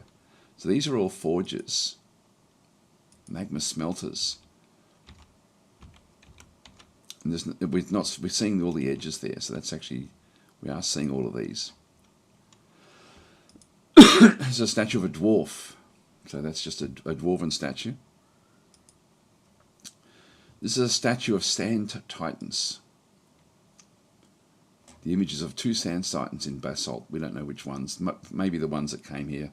Who knows? Maybe that was why they came. To admire the statue. Now we have a door that... So that this one comes in through to here. Through this room into this room. Out into this room where we've got another statue of a camel. So a basalt statue of a one-humped camel. This has to be harkening back. A one-humped camel man. The item is an image of a one-humped camel man in basalt. So that's what's actually happening with it. So that's a camel man, not just a camel.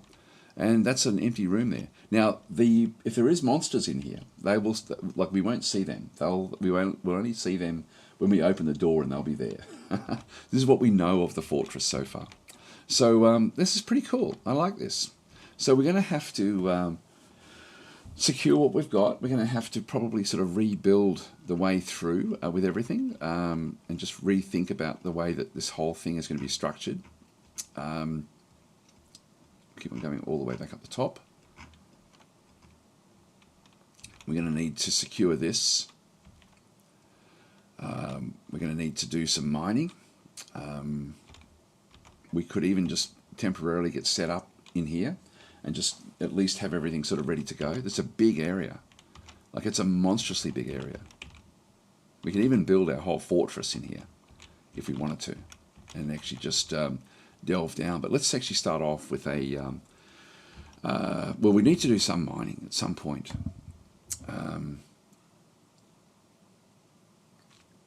The big problem we have is we don't have any water, and we've got no access to water. I don't think there's any water on the map.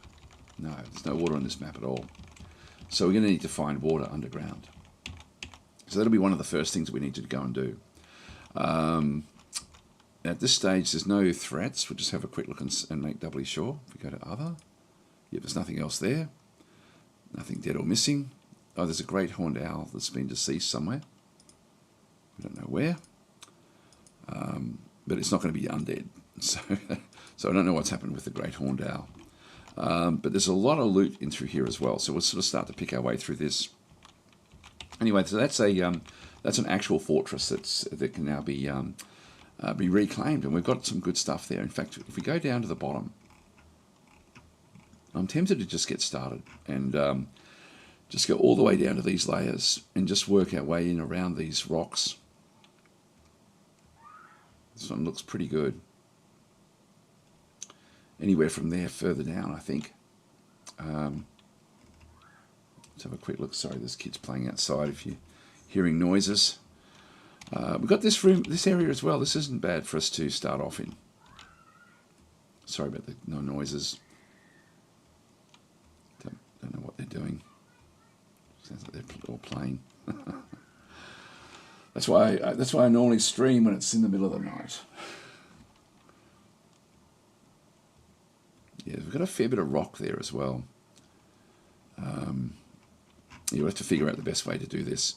Well, let's get started by getting everyone sorted in the fortress. I'm just going to start at the start. One thing I do need to do is to go back and grab my my list of who's doing what. Oh, I did have 4 names. Sorry, I thought I only had 3. So sorry, the last one that was redeemed will not make it in. The last 2, actually. So I'll just move that across and start off. And I'll just go down through the list. Who is at the top with the first one named. So, rename this one here, the miner, will be red shirt. Red shirt the miner, right, that's one. The next one we have is, so we want to get all this done before we unhook anything. This is the expedition leader, and this is Monkastrap.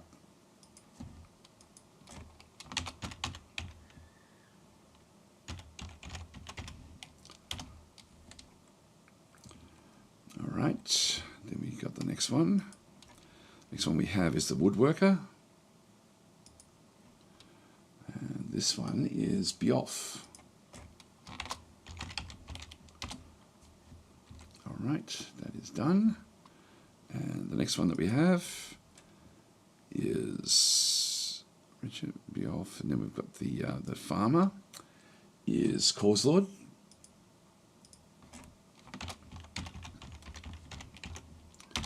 All right. Next one that we have is Kel. This will be Began. I think I'll just go back up to my list. If you're this is, I can only do this through Twitch, by the way. Sorry, guys. So Began will be the next one. One of our military.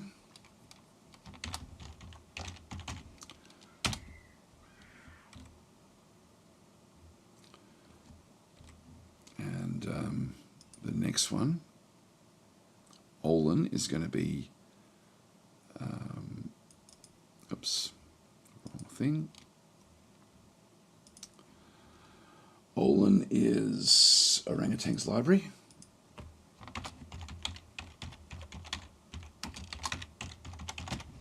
All right, and then the last one that we've got is Klingzog. So Atomic Ant, sorry you didn't make it into this group, but I'll put you down, your name down as well. So that one is now done.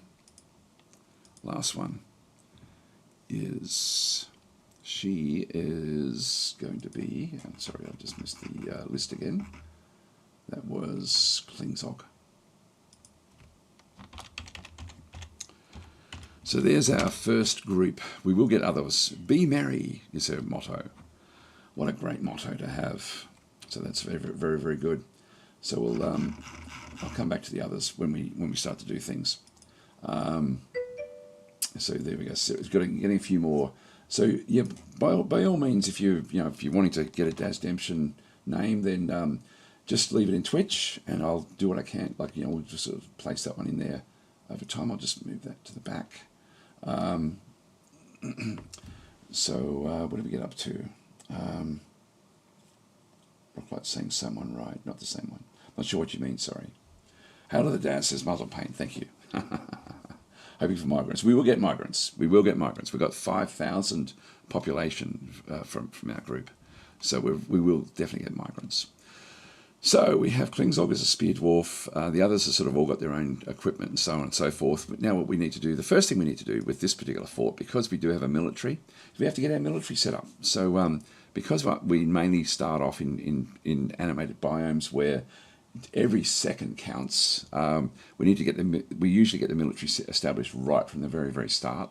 In this case, we will do exactly that as well. I'll probably pop a hole in the side here.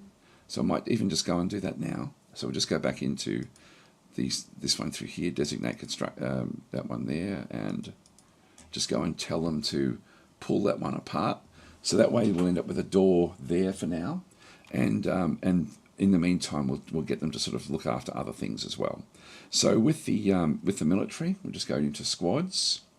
You must appoint a militia commander to create a squad. So it tells you what you have to do. So in this case, it doesn't tell you what you have to do, but yet that tells you what we need to do. So we have to go down to our nobles, which are down through here. We already have an expedition leader, Monkastrap, and we need a militia commander. So we need to appoint a militia commander. We'll just go across. It's going to have to be one of the 3 guys that we've already got established as military. And so we've got Dwarf has come to the top of the list. I tend to rely on what comes up. So you can see there we've got... actually, that's the woodworker. No, that's not what I wanted. The first one in the list is Began. Began Orangutan's Klingzog. There's no relevant skills they have for this role. So Began can be in charge. So Began is now the militia commander. He's in charge of the group. and they've got basic military skills. So we're now going to press escape. We can now create a new squad because we have our first commander. And I'm just going to give them metal armor. So choose a uniform for the militia commander squad. Metal armor will be the one that we use. And so they will then be setting up. We'll just go into here. We'll change the symbol to maybe something like this. And go to the background color. And I'll make that into like a red or something.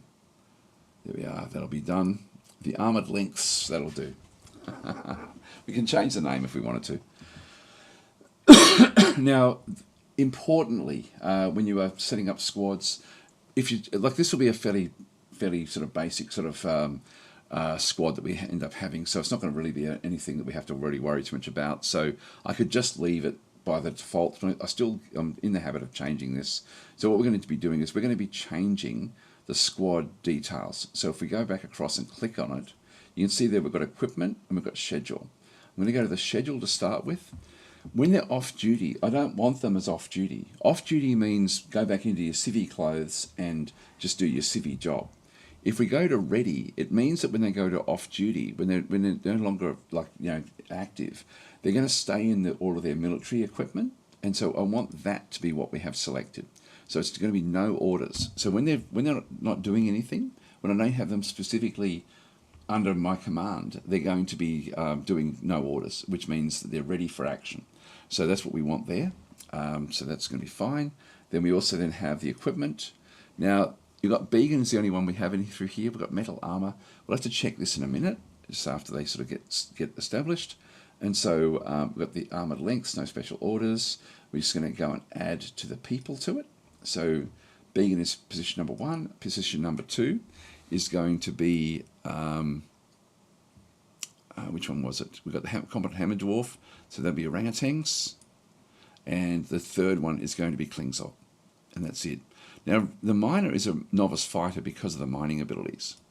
But let's not use that one too much. So that's going to be sort of what we end up having in through there. We've got the others won't be part of the actual squad.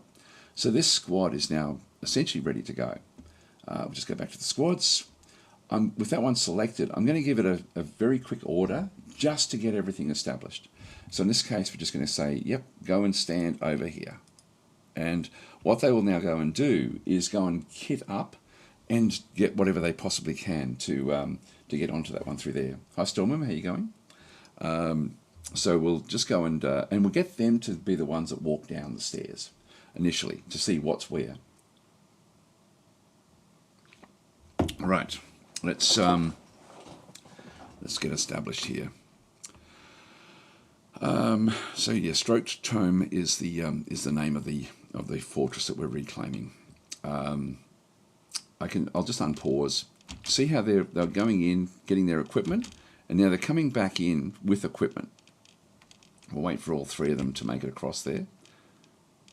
Now a few of them have gone inside here. They've now opened this particular entrance up, which is fine. I'm just going to go across now and get them to start to, I think we'll get them to start to work in here, or maybe even go and start, let's go and send our military down. Where's the other one? It's Cause Lord the Farmer. Richard the Miner. Oh, there we go. Began. Still picking up equipment. Now, Began's weak in this one, which is not good. Now, they won't often get rid of their existing gloves, and I forget how to get rid of them easily. There is a way to do it, but I just can't think of what it is. I think we have to reassign. Yeah, see how they're not wearing their boots. They've picked up the leather backpacks. They've picked up the water skin, but they're still wearing civvy clothes a little bit. And I think to do that, I've got to go back in here.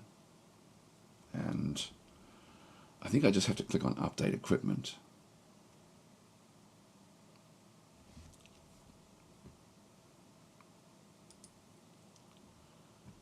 Oh, uniform worn over clothing. No, uniform replaces clothing.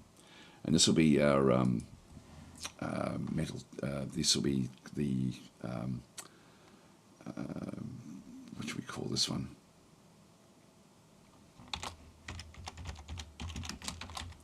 Fortress Guard, or just call that one there. So I'll confirm and save that one there. This one is going to uniform replaces clothing. It doesn't go over the top. Confirm and save uniform. And so Began is now wearing Fortress Guard, or will be wearing Fortress Guard uniform. The others will need to do that as well. So we're just going back across. It's going to go back to the equipment, and assign uniform will be Fortress Guard. And so they'll all now try to do this one. So let's now just go and give them another order to maybe stand over here this time. See how they're going this time. Orangutans. This looks better. We've now got copper left and right gauntlets. We've got copper high boots. So they are now ready to go. Let's get them down into that big open area, and they can just go and start to check out the fortress for us, while the others start to move things inside and away from the, and just so we can get established. So we'll set up, initially what we'll do is we'll set up a big, before we move off from this location, let's just have a big area over here that we establish for the stockpiles.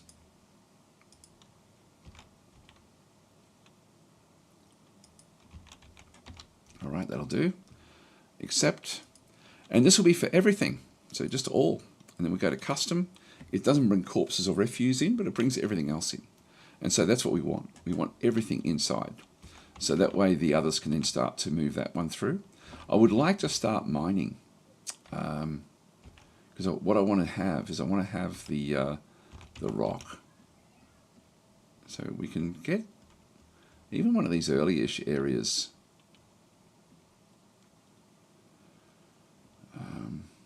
Yeah, I might just come off one of the edges here.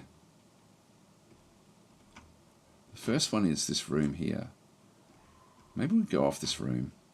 This just looks like mudstone or something that's actually on the side here. Oh, this is orthoclase. That's okay. Look, what I'll do is, and we've got in the corner there, we've got galena. That's silver. I think it's galena. I think silver is galena. Anyway, let's just go and start to just mine off, just so we got rock.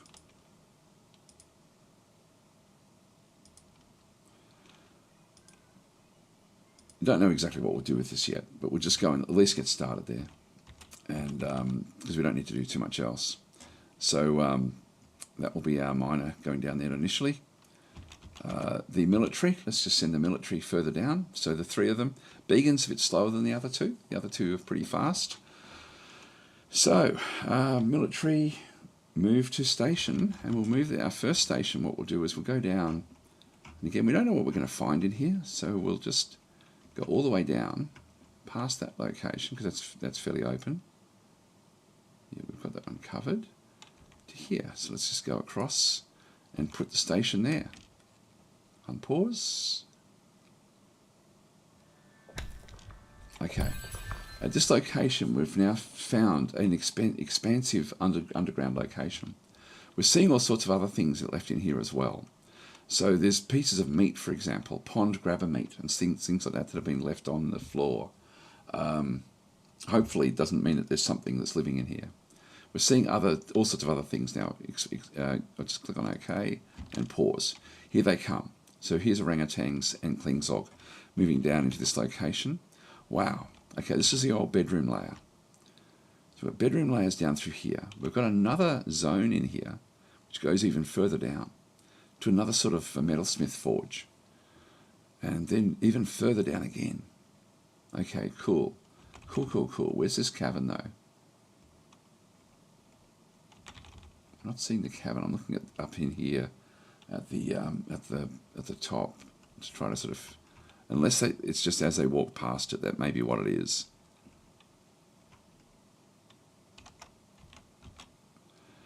Now we don't know what's inside the doors yet, but we are now seeing the extent of pretty much the extent of what's where. Everything has been closed off. There's loincloths. There's large dresses. This is human stuff that's been left in here. We're going to have to explore the whole lot. I'm going to go to all of the, and just make them all passable. It is passable actually. It's passable but forbidden, so I think we can actually still have them move off. Let's move it into this where there's this food and the flies, and see what's in here. This is actually a statue of an ocean sunfish. Okay. And we've got another statue of a dwarf. Nothing else. Oh, we've got more statues back up here as well. So this basic one of a dwarf and a forgotten beast.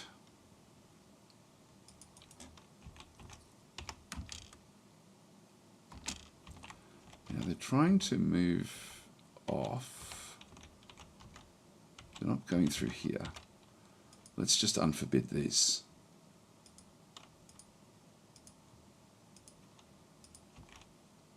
Give them more orders again.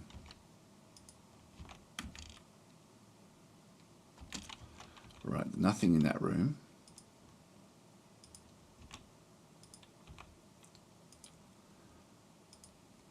I'll just go to this one here, where I can just reclaim pretty much everything. So we've got to check all these little areas out, these little nooks and crannies.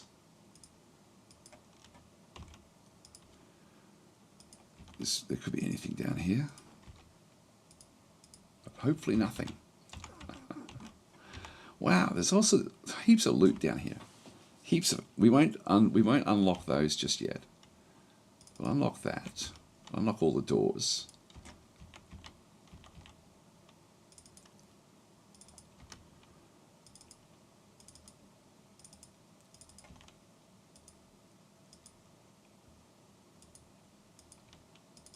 So this is a bedroom layer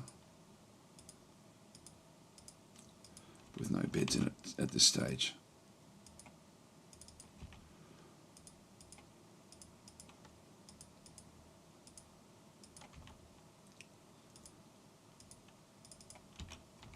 What a treasure trove that we've found.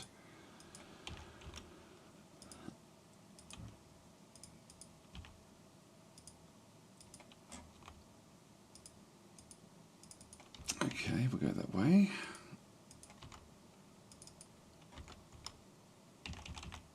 I don't want to unlock too much stuff just yet. Oh, there's heaps of iron breastplates and all sorts of things.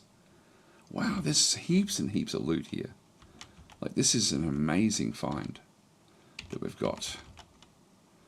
I mean, of course, it was the capital. It's the old capital of the old dwarven civilization. So very exciting stuff. There are doors that we'll need to open up to have a look and see what's inside them at some point. Let's move up to here.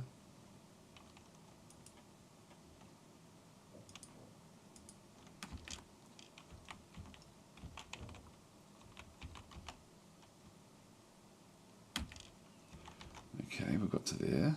Let's unlock these.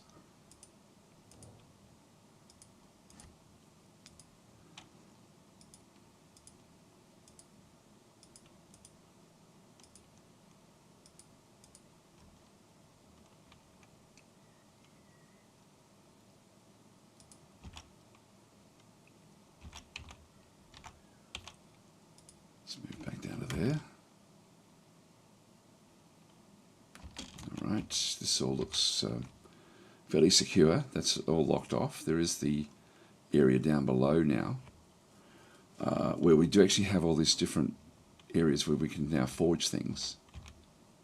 This is all the workshops that they had. Is there anything we're not seeing there? Now that all looks pretty good, doesn't it? There's lots of stuff there.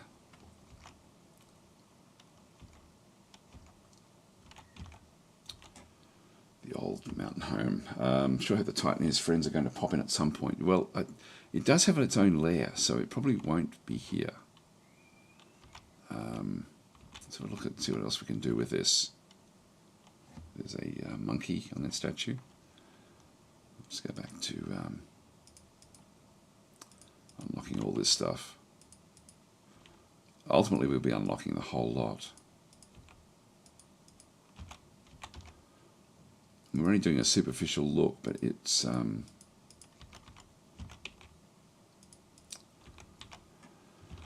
just open the doors.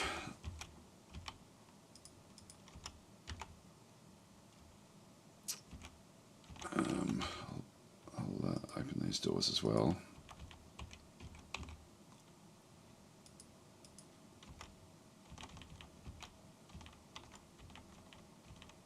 There was another way down here. Yeah, we haven't seen this yet. There's more workshops in here.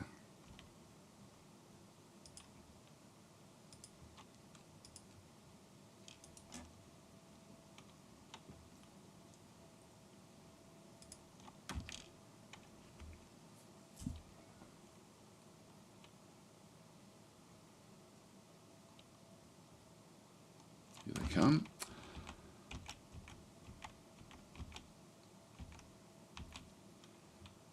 Okay, I've got even more. Wow, this is a big area.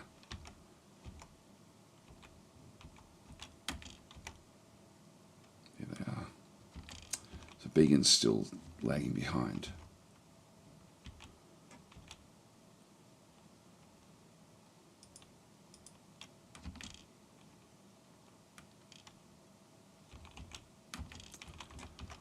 Alright, well that's this location. Okay, there's still more stuff that we need to check out here.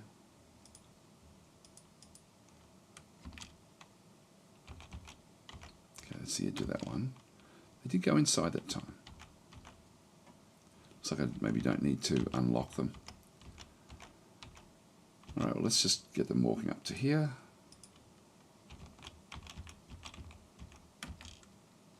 Yeah, they don't need to have unlocked doors. What's Vegan up to? That's pretty much it. Okay, that's that part of the fortress. Let's go further down. It's a big area. Look at that. Look at the actual map itself. It goes right to the edge of the map. So it's a massive location. Let's go further down this time.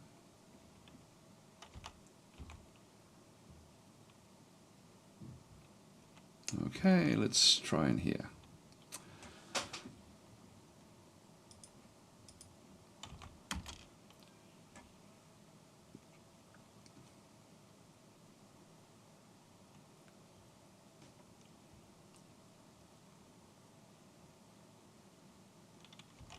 Okay, nothing in that room.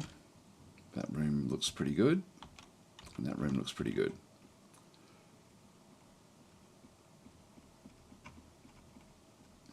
And this is the furthest, this is the deepest area. So if there's nothing in here, then it looks like we're actually alone. So we will just go into these corners.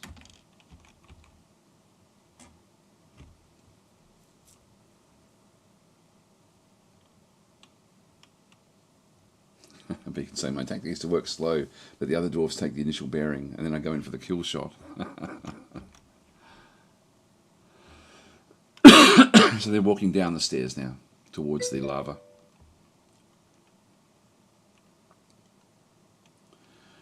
So Orangutan saying, with a reclaimed fort, is there a risk of instant wealth attracting enemies? There should be when we start to claim things.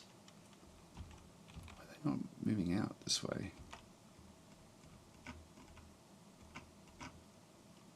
Where have they gone? Here they come. There's Beacon. Where's the others?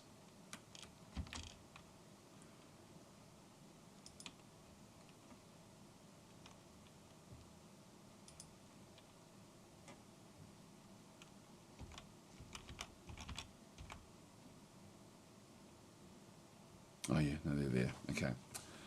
They're all there.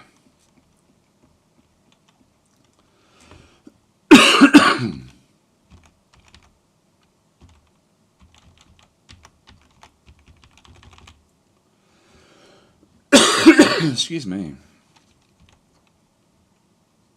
Let's make doubly sure that this It's all passable.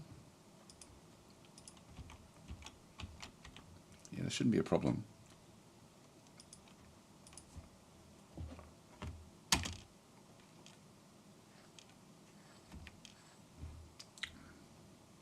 right, let's try it again.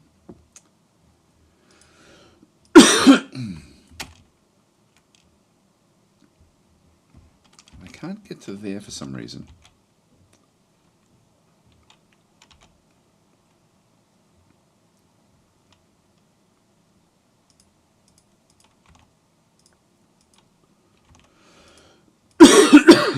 Oh, excuse me. Sorry about my throat.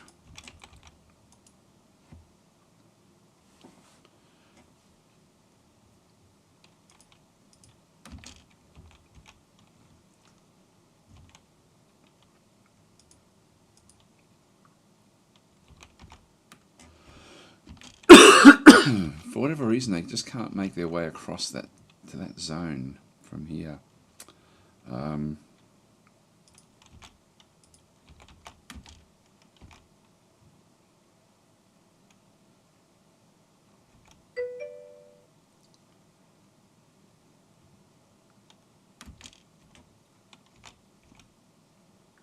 Actually won't go through that door. Not sure why. Thank you for these gifted sub there, Began. Very, very much appreciated. So Rangatang saying with a reclaim fort. Yes, already know we've done that one, haven't we? But we can check we need a broker, etc., to actually make sure that that's going to work. I'm not sure why we can't make it across. What we might do is actually knock a hole in the wall. Oh, this is hot. Shouldn't matter though.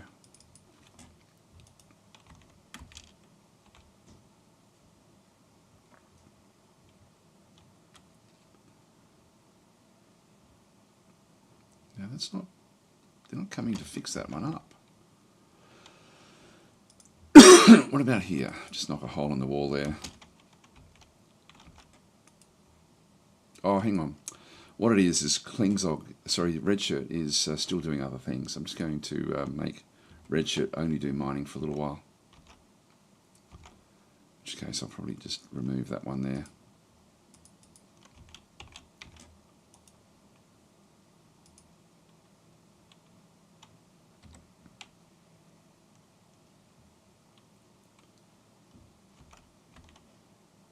Now Redshirt should be coming down. Oh, just doing this. We'll just get some rocks just so we can start to build things.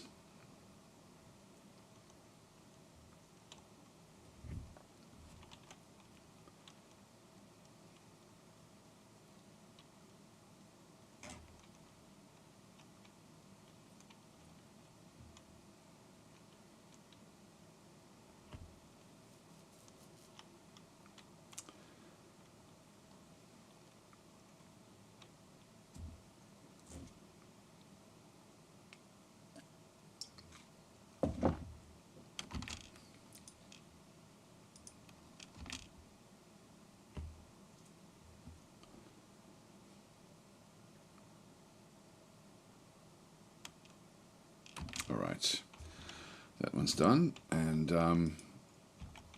we'll now go through with this other group.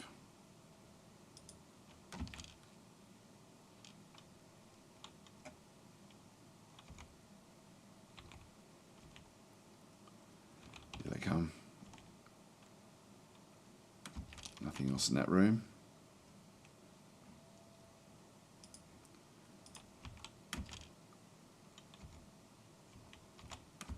Nothing in that room, and we'll just check this room and then that'll be it, really. Yep, nothing there either. Okay, so we've got the, looks like we've got this to ourselves at this stage. So, is this now going to be too easy? So, so Archer P is saying, I just got here, are you reclaiming an old fort of yours? It's not ours, no, this is just an old fort. This is the old capital of a civilization, of a dwarvish civilization down in the south here. If we go to centering on the fort, so this is it through here. Is this going to be too easy, guys? Is this not the start that we wanted? We didn't sort of come across anything too dangerous yet. So should we start again? Somewhere a bit more evil. The Titan is in is here. No, it's not it. It's in here somewhere. Like there is actually the Titan lives somewhere close by. There's different things around the place. Let's keep on going for a little bit longer if you guys are happy to. Yeah, I think that eventually we'll end up with needing to sort of protect ourselves. So let's just go with that. Let's just go back up the top. F1 is where we sort of started. This has now grown some grass on it. So you can see there, this moat area is filling up quite nicely. We've got all the different stuff has now come back in. They've still got things on the wagon. I'm just going to go and pull the wagon apart as well, so we get it nice and clean. What I might do is I'll move the animals into this corner over here. So just go into zones, pens and pastures.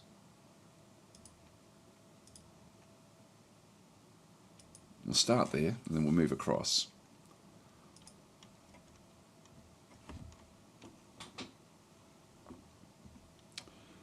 And we'll assign the animals, basically everything. There we are. Okay, we need to have a meeting hall, which I'll just allocate an area to start with, and then we'll figure out what to do with it afterwards.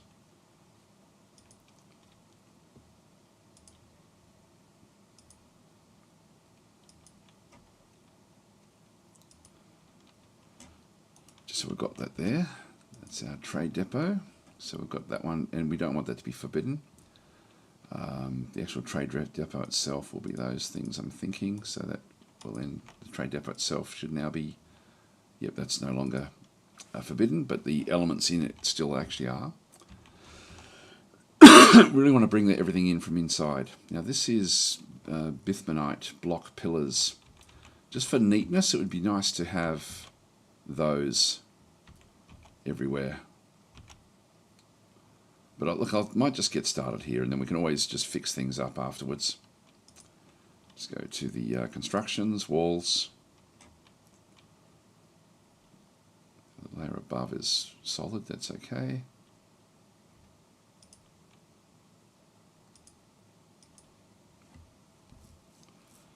Got one block. I'll do that one. And we've just got schist as well, so I'll just go and add the rest of those in there.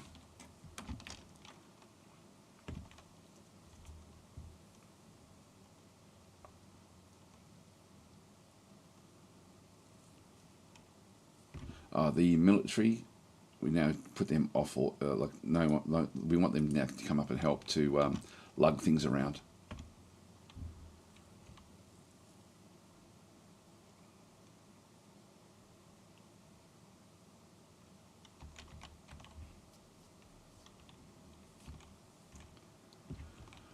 And I might even do some more rock, like some more digging.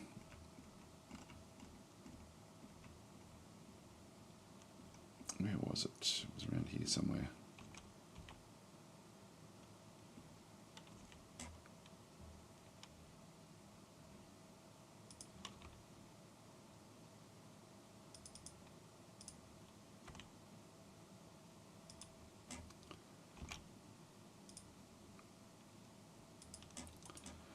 Now we're going to need to also find water very, very quickly.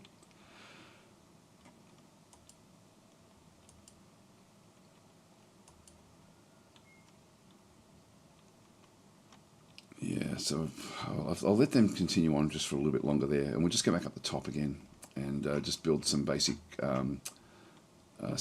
workshops in here, and then we'll end up cleaning this out properly at some stage.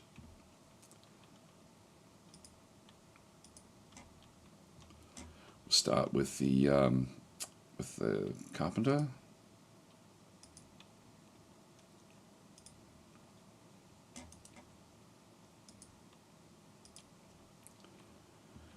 Stone worker.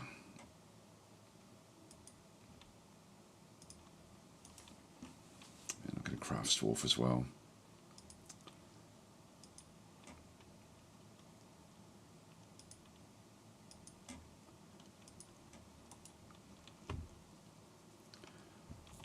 Just to get established before we start looting. Yeah, dehydration, the true enemy. And yeah, Lord Pretty Beard is saying, what is water compared to candy? We're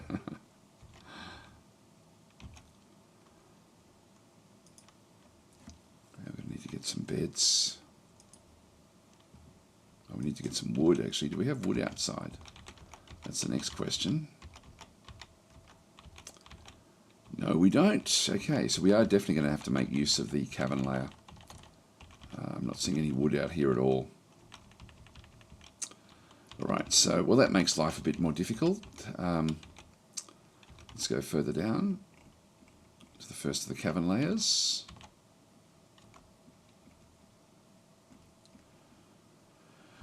And see what we can find. So this has been smoothed, which means that they've actually gone in and tried to do something with this. We'll just go across and dig our way through and see what we find.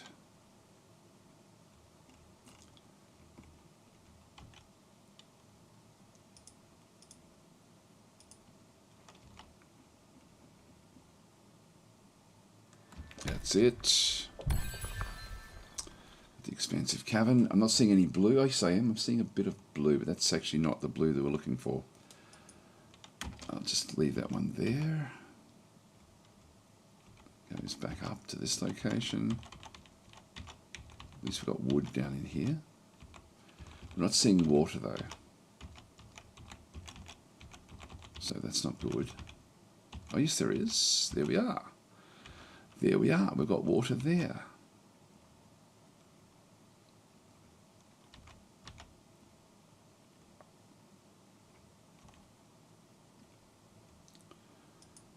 Now, that may be an aquifer.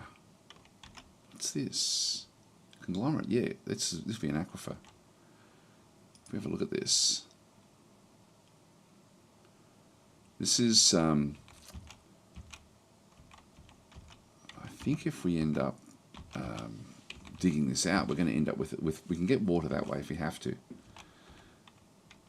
So this is damp-ish because of what's above it. And then we're seeing this one through here, which is the double. That's showing us that there's an aquifer there, and we're sort of aware of that because of the wall that was there around us. That's interesting. So we now actually do have aquifer on this layer here. So we do have to be careful then with our digging through here. So, but we don't have any water on the ground. That's the drama there. So let's go to the next layer down and see what we can find in here.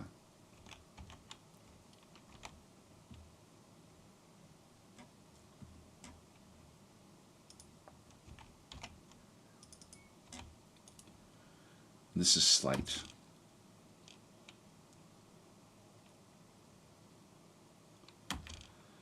And we do have water. Okay, here we go. We've actually now got standing water back over here. And we do have trees here, lots and lots of trees. Okay, well look, I think I'll just double check there's nothing else down this way. There's a mongoose outside. So that's all that there is actually there.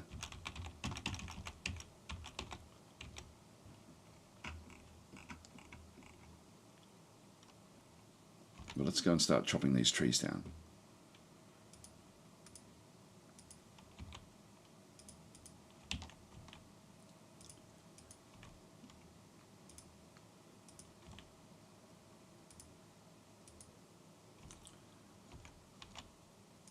So that's useful. And so we have water over here. It only goes down one layer. But that's actually okay. Now we can still work with this. More areas down this way. I'm not seeing any other water anywhere else. Might even just so that we can explore properly. Let's just go down to the next layer down as well. This layer here, and see what else we can find. Again, there's smooth walls there, which means that was essentially established there. Actually, I'll just do it from here. See what we're dealing with.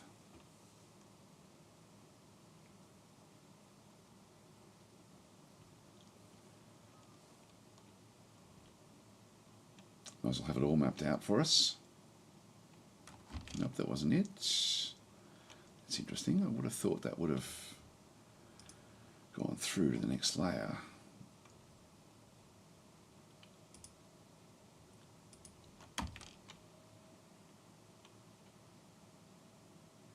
There we are. I'll just get rid of these.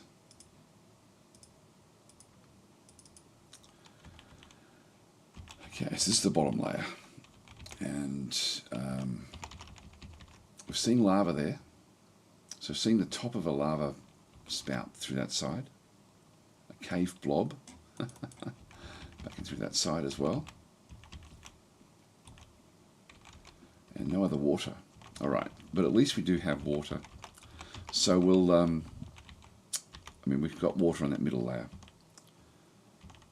So what I'll do here is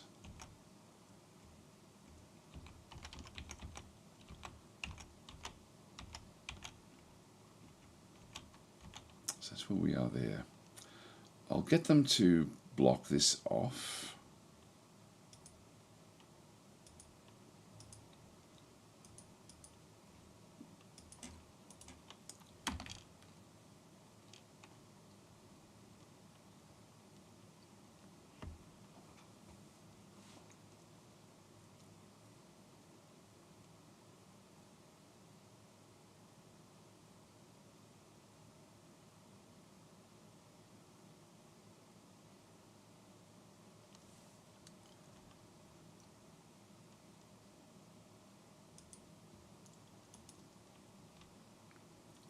Continue on. Just double check there's nothing else around. We've got cave crocodiles. That cave blob is there, which is actually close to us now.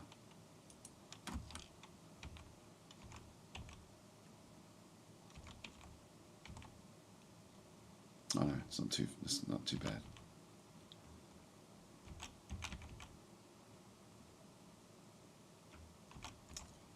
Just tell them to hurry this one up.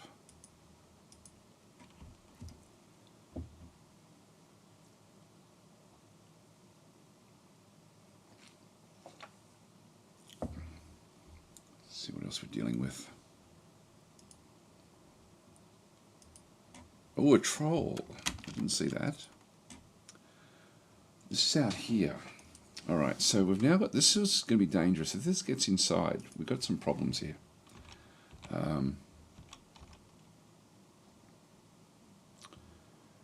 don't know if we're going to be able to block this off in time.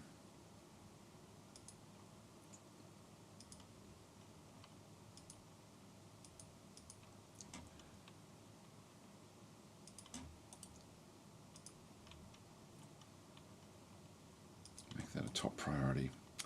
And what we'll have to do is get our military standing on this layer here. It's a bit, yeah, no, I think that's all we can really do. Let's just go and tell them to station here. And then we've got the cave troll, which was where?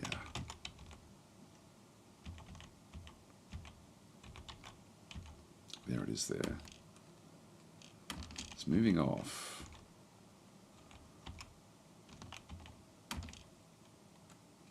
It's just off doing its own thing. It hasn't really found us yet.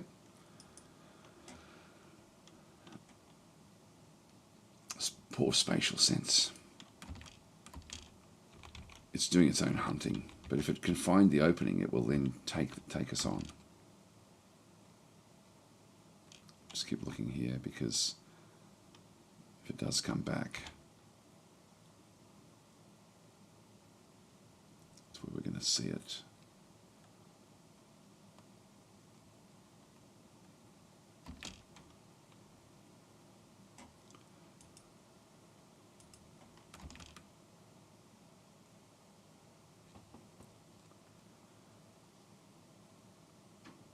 Good. Okay, that's now secured that location, so we don't need to worry about that one anymore. Let's just go and tell them that they can now stand down. We'll just have another last look at the others. Magma crabs, we're going to find them all over the place. They're just going to be, we're going to have them all the time, basically. So we won't worry about them.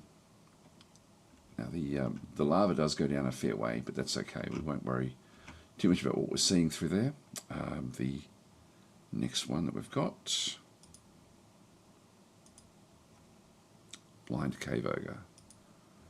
That's on the other layer. Now this is on the it's on the bottom layer, I think.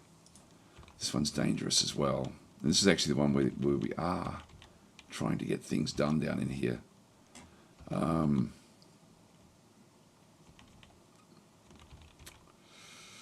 Ooh, well, I've got to get going pretty soon. Do we send the military in now? Just so we've got something happening at the end. And to deal with that, because I need to keep this open. I'm going to need this location. I think we do. I think we do. Tell me in the chat, should we should we go up against the blind cave ogre and just see how our dwarves perform?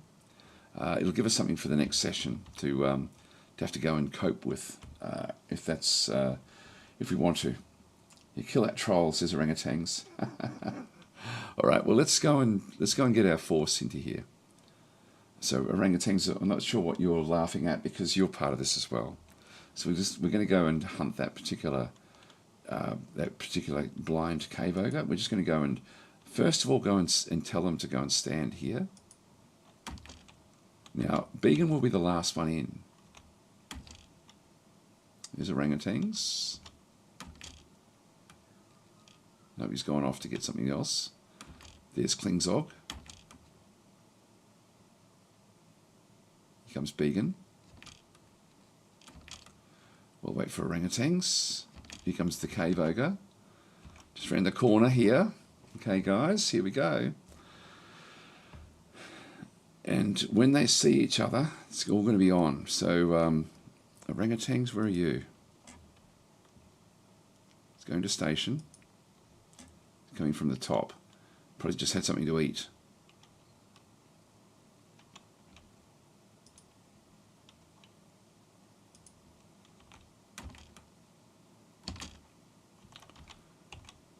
Jeez, Klingzog left in a bit of a hurry. Where did Klingzog go?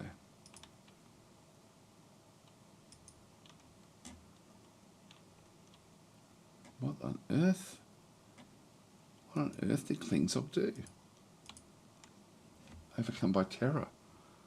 What? You've got you're all decked out, ready to go. So Began's standing in line. Klingzog has run away.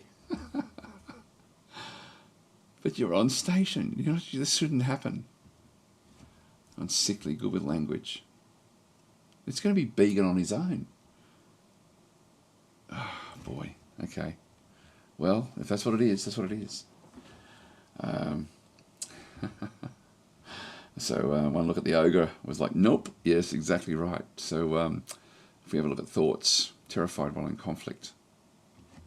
Memories. It's not a lasting memory yet. All right, let's see what actually happens here. What I might do is actually move the... well, they're going to have to protect this zone. We have to take them on. We have to take this thing on. So we'll... what we might do is move back in. No, I think we'll just stay where we are. Orangutans will be on his way fairly soon. Let's just unpause.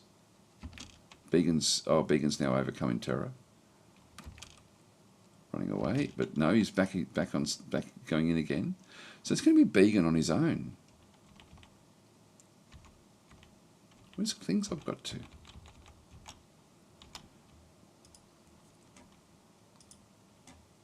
Still running. Still running away. Okay, well, Began's going to have to take this one on all on his own. Okay, we now have the fight going on. So Began is fighting. The blind cave ogre is fighting. We'll start to sort of play it out now and just see what actually does happen here. So we'll start watching. So the militia commander attacks the blind cave ogre, but she jumps away. So the blind cave ogre is monstrously large. So terrified while in conflict. So she's terrified while in conflict as well. So not wanting to do this one. Strong, temperate, bashful, scatterbrained. No items, no health. Vision is lost because it's a blind cave ogre. A large cavern-dwelling humanoid monster. It has a gaping mouth with many sharp teeth. It has no eyes. Only 2 digits on each hand and foot. She is mighty, rarely sick and quick to heal, but she is quick to tire. Okay, that's our one little area that we can possibly work if we take it bit by bit. So if when Began gets killed, if the others come in, they may be able to continue on and do something through here. Her skin is pure white. So skills, we don't know anything about. Dabbling observer, dabbling fighter, dabbling dodger. So from what we know, not the best fighter. Whereas Began is going to be a little bit better with that. If we go to skills, combat, we're looking at level 3s, a couple of level 0s as well, but we're looking at competent mace dwarf, adequate shield user, etc., etc. So let's just go back in. We'll just do it step by step.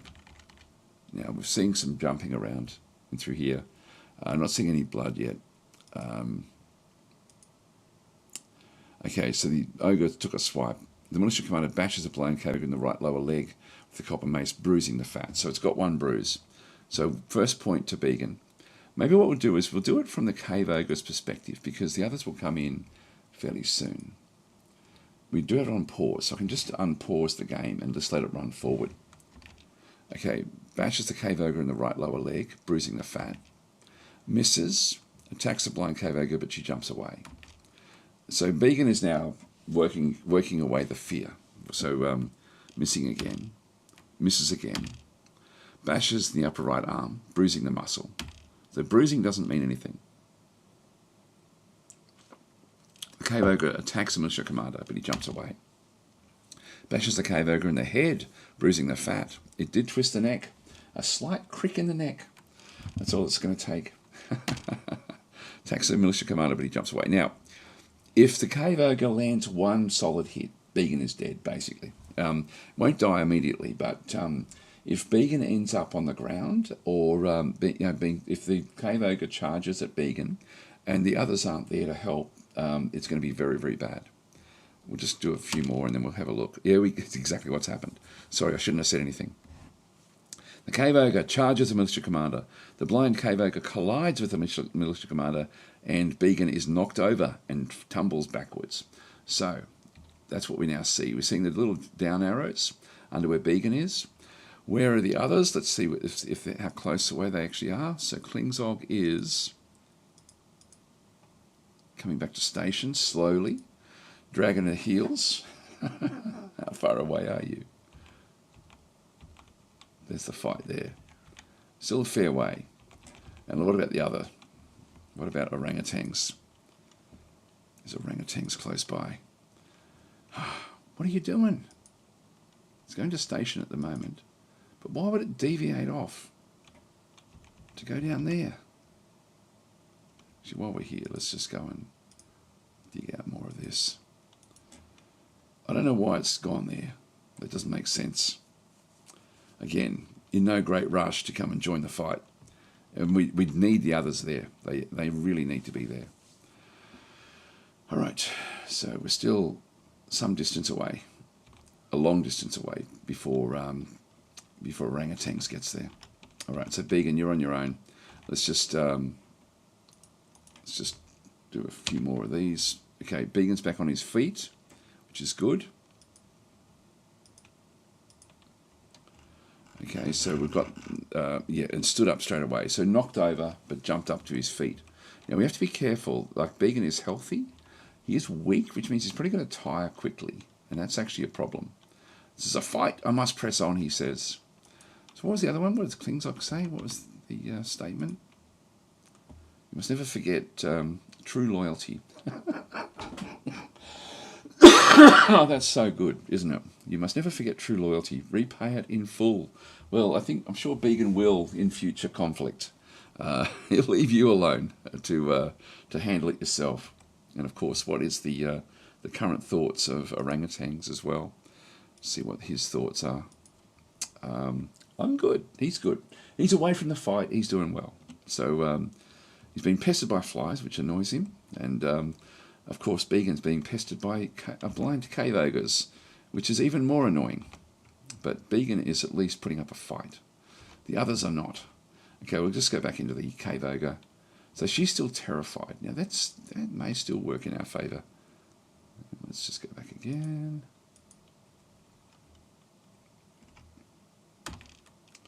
Misses the militia commander. Punches the cave ogre in the lower body with the left hand, bruising the fat. Attacks, but he jumps away again. So he's doing good. This is why you put dodge and dodge abilities into your units, just to try to keep them so that they don't get hit all the time. He hasn't copped one hit yet, which is great. He's also got his armor. That's going to help protect him as well. So bashes the cave ogre in the upper body, bruising the fat. So we definitely need to get the others in here to help. Misses. Bashes the cave ogre in the left hand, bruising the fat. It does bend the wrist, so causing some pain. And then he's got another and smacked it in the right lower leg with the copper mace, bruising the fat. Misses again. This is good stuff. So it strikes the militia commander, but the shot is blocked with the shield. Good. This is what we need. Attacks, but he jumps away again. He's not fighting. Now, why? Why is he not fighting? He's jumped down to here. He's still healthy. He's not tired. He's overcome with terror again. So he's actually now petrified. So he is no longer actually active. He may try to run away. Let's just see what actually happens here.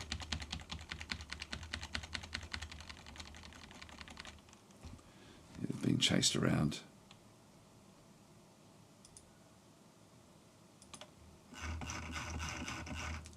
Charges at the militia commander, but he jumped out of the way of the charge. So this cave ogre is now charged across, and Began has now jumped out of the way of that particular one.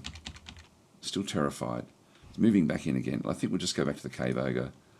Actually, might as well just do it from Began's perspective at this stage.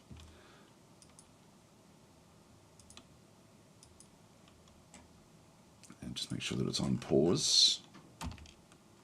Missing. So Began is no longer. He's yelling out, "Help! Save me!"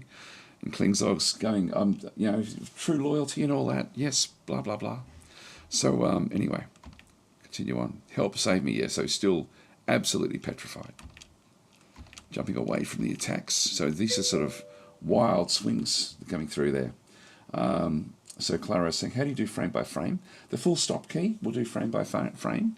If you've got DFHack on, you can open up the combat and then turn on this little pause and then just use the space key, and it will just automatically run and pause when something actually happens. So bashes the cave ogre in the lower body. So he's back in control of his emotions. Yep, so the period key. Yep, period key for Americans. So let's continue on. Misses the militia commander. Bashes the cave ogre in the right upper leg, bruising the muscle. Now this is what we have to be careful of. The blind cave ogre punches the militia commander in the left hand with her left hand, bruising the fat through the gauntlet. So the gauntlet that Began is wearing is protecting him, but it's still taking damage even through his arm. Strikes the militia commander, but the shot is blocked with the copper shield. That's good. Bashes it in the right upper leg, bruising the fat. The force pulls the right hip. So all of these hits that Began are getting in will ultimately, eventually it'll pay dividends, but it's going to take a long time. The cave ogre charges Began, collides with Began, and the Began is then knocked over. So we're over here now. Began's on the ground. The others are still miles away. Here comes Klingzog. Klingzog will be the next one to the fight, but that's still a long way away. Began has a lot of work to do.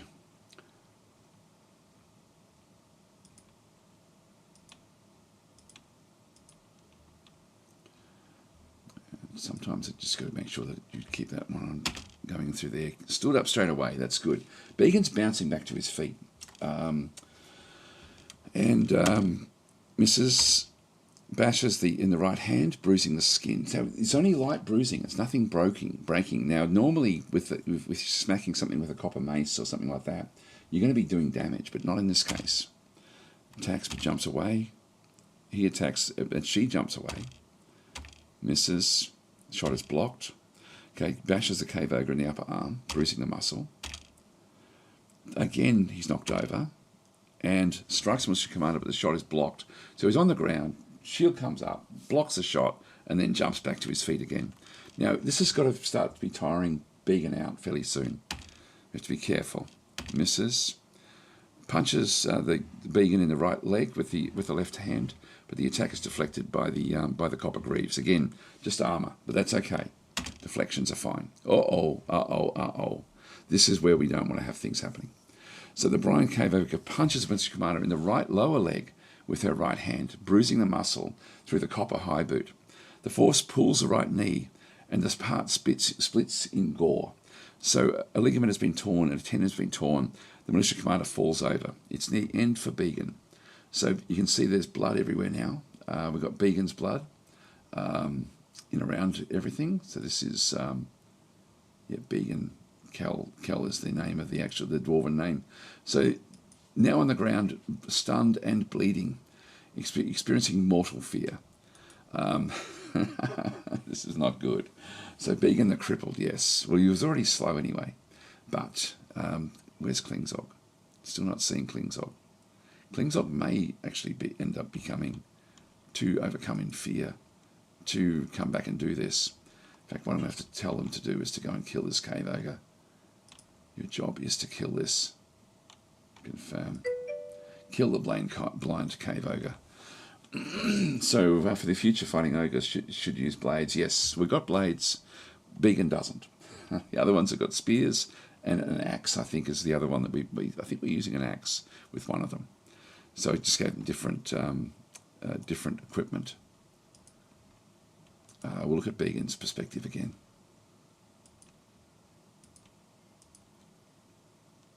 Now, while Began is stunned, there's going to be a lot of free shots here. Grabs the commander by the fourth finger. So the blind ogre releases the grip. The blind ogre's right arm on the militia commander's fourth finger. So Began yells out, "Help! Save me!" He misses again. So he's lashed out, but misses. Strikes the commander, but the shot is blocked with a shield. This is still good. Militia commander is no longer stunned. That's good. Grabs the commander by the left ear with her left hand. So it's got hold of Began now by the like a little boy, just by the ear. He bashes the cave ogre in the right lower leg, bruising the muscle. Strikes the militia commander, but the shot is blocked by the copper shield. He bashes again, so he's still going for it, even though his leg is badly injured. Punches the militia commander in the neck, and the injured part collapses. An artery has been torn by the attack. He loses hold of the copper mace and loses hold of the copper shield. So I think his neck has been broken. Let's have a look and see. Where's Began? Began's there on the ground. Bleeding heavily, winded, tired. Began is no more. This is your equipment. So Began is not going to be doing too well health-wise. The ability to stand has been lost. Ability to grasp has been lost. Cannot breathe. Winded. Heavy bleeding. Description. His neck is mangled beyond recognition. His neck is dripping in his blood. His left hand is bruised. His right lower leg is bruised. His upper spine is mangled beyond recognition. There we go. So he's broken his spine. So Began is basically now a quadriplegic. His right knee is mangled beyond recognition as well. So it doesn't take much. Here. Let's just go and watch it again from Began's perspective. He's still trying to hit. I'm not sure how. Releases the grip of his ear. So he had him by the ear there. But you can imagine him picking up and then just smack into the neck to cause all that drama. Grabs the militia commander by the right leg. Locks the hip into its leg. It's missing again. Bends the right leg, and the right hip collapses. Ligament in the hip has been torn. So the cave ogre releases the joint lock. Began yells out, So Began, our time in the universe of wonder is so brief. Begone fear. I think Began is dead. I think. No, he's still alive. Still alive.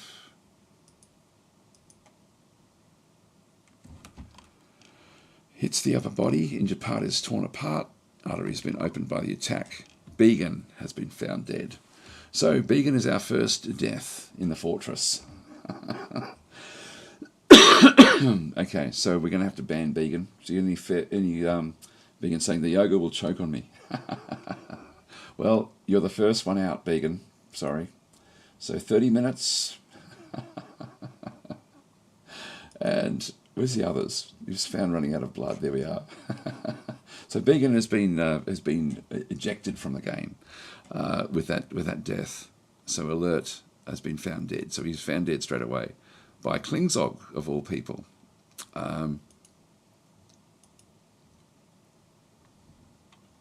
Here comes Klingzog. Let's just see what actually happens here. Here comes Klingzog. So Klingzog's the next one into the fight. Kill the blind cave ogre. Where's the other? The cave ogre may be a little bit tired. Please be around. Where are you? Hope you're not still... Oh. He's gone from there to there in the time it took for Began to die. It's such a joy to be with people. He's really kicking his heels now, and not taking this seriously at all. This must be killed. All right, so Klingzog's going to have to go in. Here we go. So the blind cave ogre, she's terrified while in conflict, afraid, horrified to see the dwarf kill. So she didn't like actually killing the dwarf, but that's just the way it goes. And again, description. Lots of bruising. Lots of bruising. But now we've got a spear. We've got Klingzog, the spear dwarf. Now, Klingzog is going to have to overcome fear again. I'll just press the full stop keys. There we are. We now have the next fight going on. So we'll look at Klingzog's perspective. Strikes the cave ogre in the upper arm, bruising the muscle. This does twist the shoulder. I'm hopeful that with the extra reach that we have with the spear, we'll actually do a little bit better. So we'll go back into Klingzog's. And misses, stabs the blind cave ogre in the left upper arm, tearing the muscle. Here we go. But the spear has now been lodged firmly in the wound. Misses the spear dwarf. Charges the spear dwarf, collides, and is knocked over. Jumps back up again. But the spear, we think, is still actually in the wound. Punches the spear dwarf in the right upper arm with her right arm, and the injured part is smashed into the body, an unrecognisable mass. An artery has been opened by the attack. The force bends the right shoulder, shattering the bone. A ligament has been torn and a tendon has been torn. The spear dwarf loses hold of the copper spear. So the copper spear is gone. That did not last very long at all. A blind cave ogre punches the spear dwarf in the upper right back teeth with her right hand, and the severed part sails off in an arc. I love seeing these. So we'll see, there's a piece of tooth right there. See if we can see right over the top of Klingzog. We're seeing the upper right back teeth. And as we press each one of these, if I go up, we're not seeing anything. If I just leave it there for a second and just press the full stop key, we're seeing blood. We're seeing teeth now starting to appear further. They're spraying out from the attack. Klingzog is running, as you should. Experiencing mortal fear. Heavy bleeding, pain, and stunned. So cave ogre is tired. So maybe by the time that orangutans gets here, it will the ogre will be too tired to continue. So yeah. So Falcon's saying, isn't there a way to gather your militia before venturing forth? That's exactly what we did. We actually told them to go and stand well away from where the fight was going to be, so they could all be together. When they got out here, Klingzog saw the cave ogre when it came around the corner. Klingzog was always, Began was always slow. They both got there together. All three of them were there, actually, because orangutans got there and then decided to go upstairs for something else. He missed something, so he went back to go and grab something else. So Orangutans went upstairs and is slowly making his way back down, but talking to people as he goes. Klingzog was here as well, and as soon as he saw the blind cave ogre, she ran away, and she's only just come back into the fight now. Began, who is limping around anyway, he's very slow. He was the only one who took to the fight, and of course got killed. And now Klingzog's going to be the next one to be killed here. So Began is making its way through. Let's just, yep. So there goes more. The teeth are still moving. These teeth are right up in the air. We'll just watch again from Klingzog's perspective.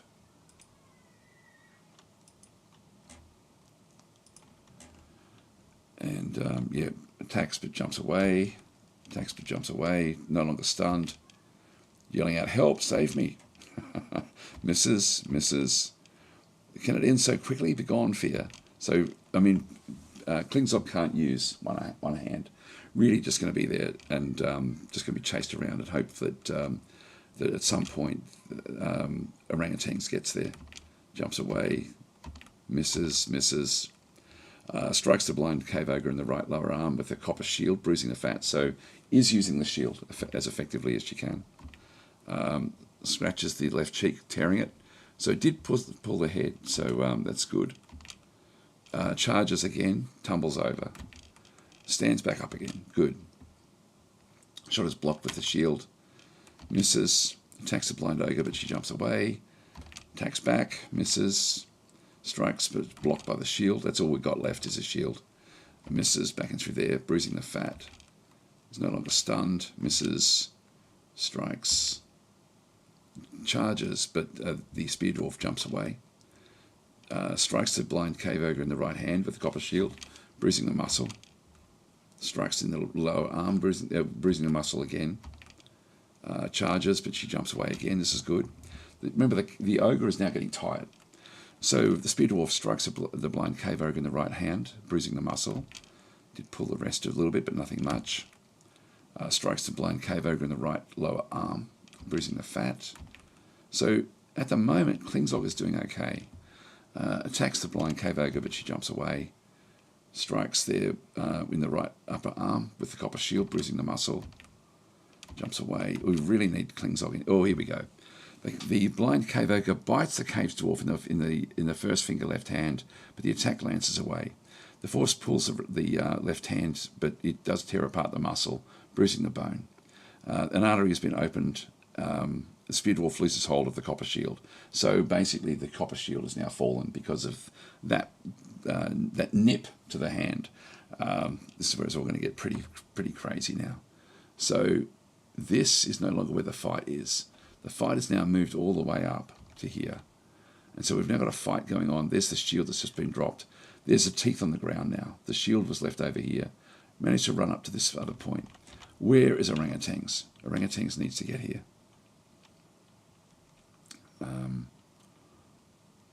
Surely, you can't be too far away. There's some annoying flies.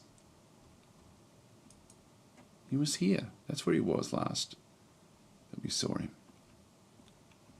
So where the hell is he? He hasn't gone somewhere else, has he? Let's have a look and see. He's there. Okay. It's with the Monka strap. Where are they now? Okay, they're back up the top of the fortress again. He's gone up rather than down. He's pretending to be lost.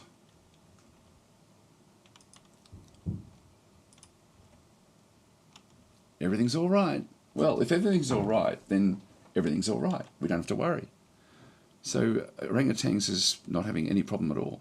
Actually, he's only got a hammer. He doesn't have an axe. Well, this is not good.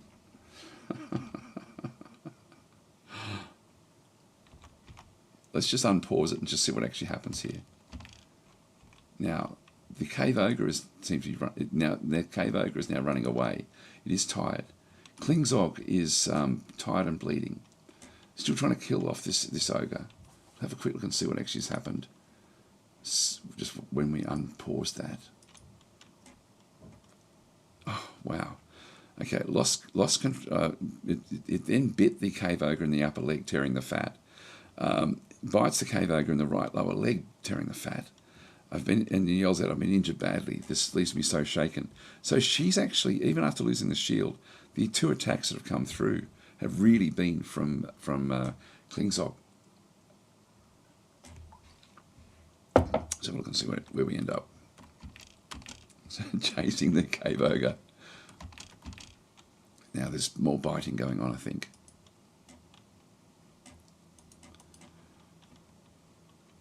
So Klingzog is doing a good job here.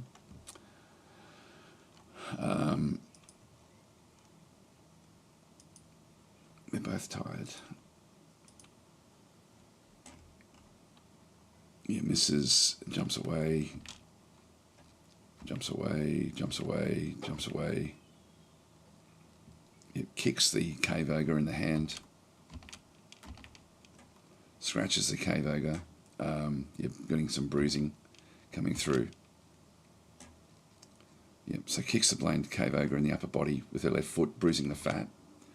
Okay, we're getting lots of attacks in through here. Right hand again. Twist the elbow. Bites the cave ogre in the right arm, tearing the fat. What's happening with the cave ogre? The cave ogre is on the ground. Overexerted. The cave ogre has actually collapsed. So now is the time, orangutans, to arrive. Now is the time. The time is nigh. Because Klingzog has actually got the cave ogre on the ground, completely exhausted.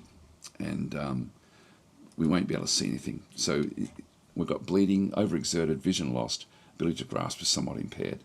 But still, if it gets back on, with what it's got, it's going to then cause other issues. Let's just go back to Klingzog again. In fact, let's go back to the cave ogre this time. Keeps on doing that, which is annoying. So Klingzog is smacking away. This thing is basically collapsed in a heap. Twists the shoulder, so bites. Klingzog is biting away. Kicks the cave ogre. Kicks the cave ogre again. Bruising the left lung. We really need Klingzog in here. So this is all... sorry, we really need orangutans. Okay, bites the cave ogre in the right eyelid, tearing it, but latches on firmly. So biting away, because can't use either hand. Both hands are gone. Breaks the grip of the front teeth. Remember, the back teeth were knocked out, but not the front teeth. So the eyelid, yes. Bites the cave ogre in the left hand, tearing the muscle. Kicks the cave ogre in the head, bruising the muscle. Pulls the neck. Bites the cave ogre in the right hand. Okay, latching on firmly. Breaks the grip again. So it's able to sort of just push its way around. Kicks in the right foot. Come on, where on earth is our hammer dwarf? Okay, it's back on its feet. The blind cave ogre misses the spear dwarf. Misses again. Two goes in a row, which means that Klingzog will be exhausted. It kicks the cave ogre in the right upper arm, bruising the muscle. Misses again. Misses again. Scratches in the right lower leg, upper leg, tearing the fat. Misses, and again another miss, but bites the cave ogre in the right upper arm, tearing the fat. So have a look at the cave ogre is now back on its feet again. It's still overexerted, but he's having a problem. Because it killed Began, its name is now Scribrunes, is the name. It's actually a named creature. Where is orangutans? Still on? Is he still above? Yes, he is. He's going up towards the top of the fortress. We need to appoint a militia commander. Who should we appoint? Began is gone.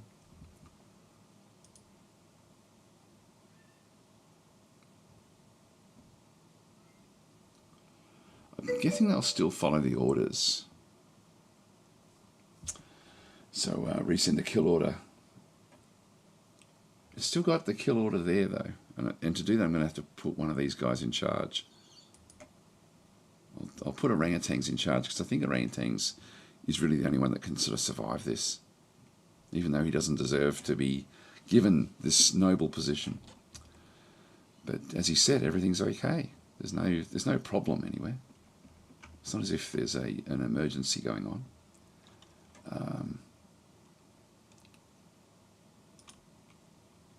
Yeah, so we've got orangutans now in Klingzog. I will reassign that role. Actually, it looks like the ogre is on the ground. Yep. So kill this one here. Kill Torthomosis. I'll let it go forward a little bit. Now there's cave ogre blood there. This is actually all cave ogre blood in around us. So this is a good sign. Let's go back to the cave ogre and look at the events. I don't know why it sort of only gets every second one. Misses. Bruising. Misses. It's getting a couple of hits into our one. Let's just check and see how Klingzog is doing. Klingzog is now on top of the cave ogre. Tired, but not overexerted. The cave ogre is overexerted still and bleeding. Klingzog is not actually.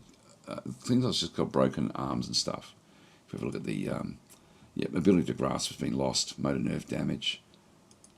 Right upper arm is mangled beyond recognition. Left hand is torn open. Head is bruised. Right foot is bruised. Her left wrist is bruised. Her upper right back teeth are gone. So she can still bite with her front teeth. In you go.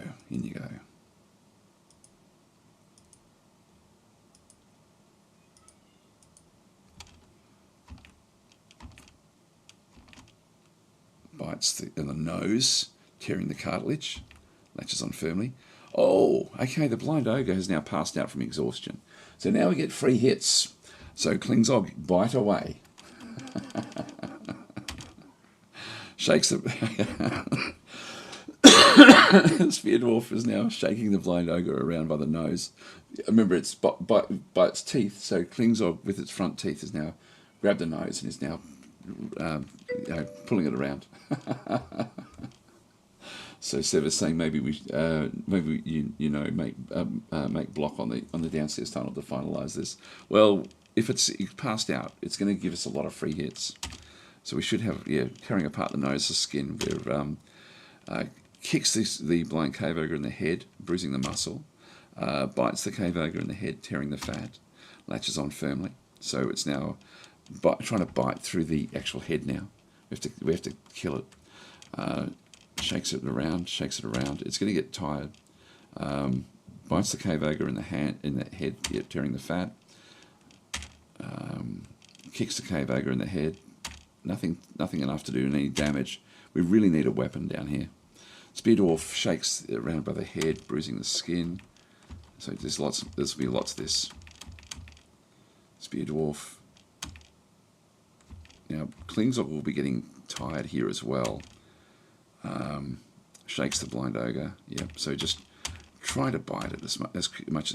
Bite it and kick it. That's all we got. We got no arms. So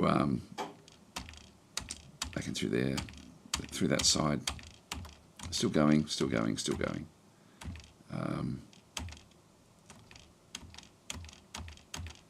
Now there's perfect time here for orangutans to arrive and rescue the fortress.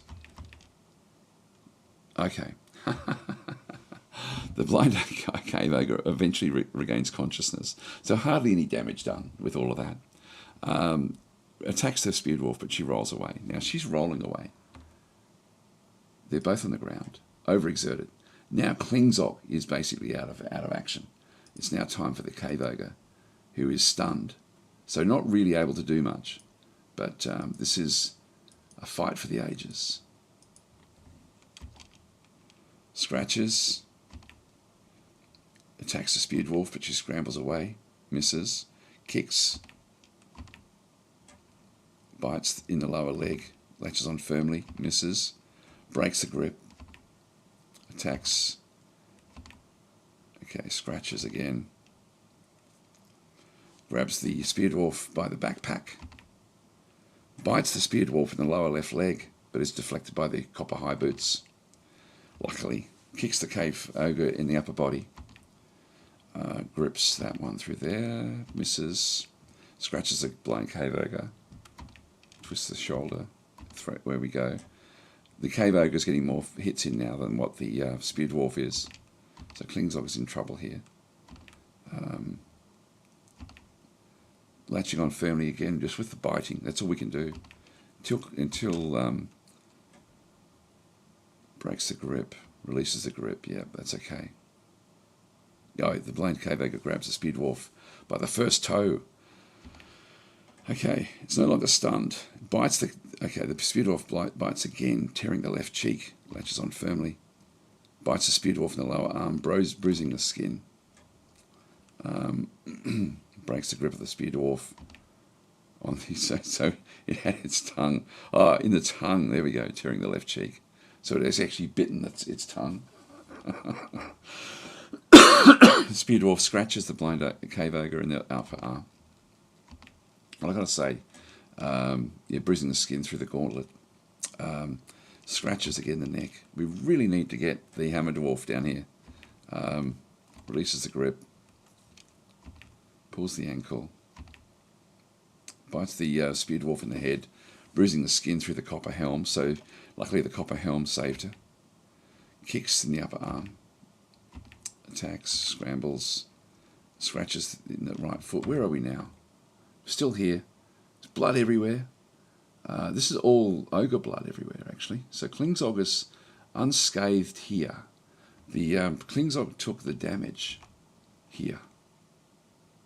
This is Uvad's. This is Klingzog's blood. Now let's go and see where is our good friend orangutans.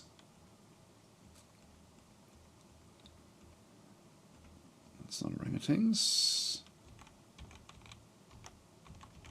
Where's he gone? Where's he got to? Oh, he is there. Is he making his way down or up? He's still just talking with the miner. He's got a long way to go. I don't think Klingzog can survive this.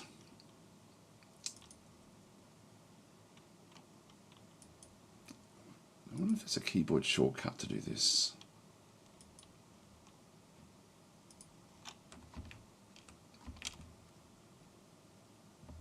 Grabs the right boot, releases, bites again.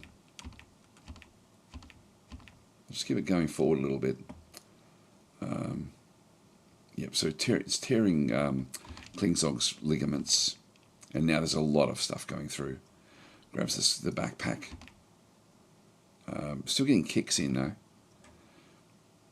But she rolls away. She's on the ground. She really can't do much now. Completely exhausted. The spear dwarf is having trouble breathing. So that was bruising the right lung. That's why they've trouble breathing now. Latches on firmly. Bites the cave ogre in the right lower leg, tearing the fat. Shakes the spear dwarf around by the upper body, tearing apart the upper body's muscle.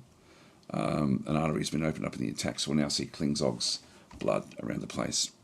Shakes again, doing more damage. Shakes it again. So, yeah, there's blood everywhere now. So the ogre is doing what the ogre's doing, and getting all the attacks in now. Releases the grip. The blind ogre grabs the spear dwarf by the tongue with her right hand. Releases the grip. Grabs the spear dwarf by the right back teeth with her right lower leg. Okay, and just keeps on gripping, trying to get a good grip on it. Bites the spear dwarf in the head, bruising the skin through the copper helm. So the helm is still holding on here valiantly. Shakes the spear dwarf around by the head, and the skull collapses. An artery in the head has been opened by the attack. A tendon in the skull has been torn. That is the end of Klingzog. Let's just make sure. Yes, there is poor Klingzog. So Klingzog, you're saying, I need a skull. And so Klingzog is gone for now. So farewell, Klingzog. You have been banned. You're going to be banned now for I regret nothing, he says. And there's your 30-minute ban. So you are gone. All we have left is we've got an exhausted cave ogre on the ground here. We have carnage outside, and we have a very reluctant militia commander, a newly appointed militia commander, making his way down. Let's follow him around. Which way is he going? He's up the top. What's he doing?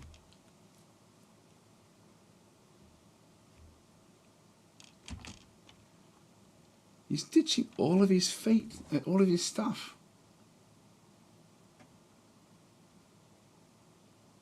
He just got rid of everything. What is he up to?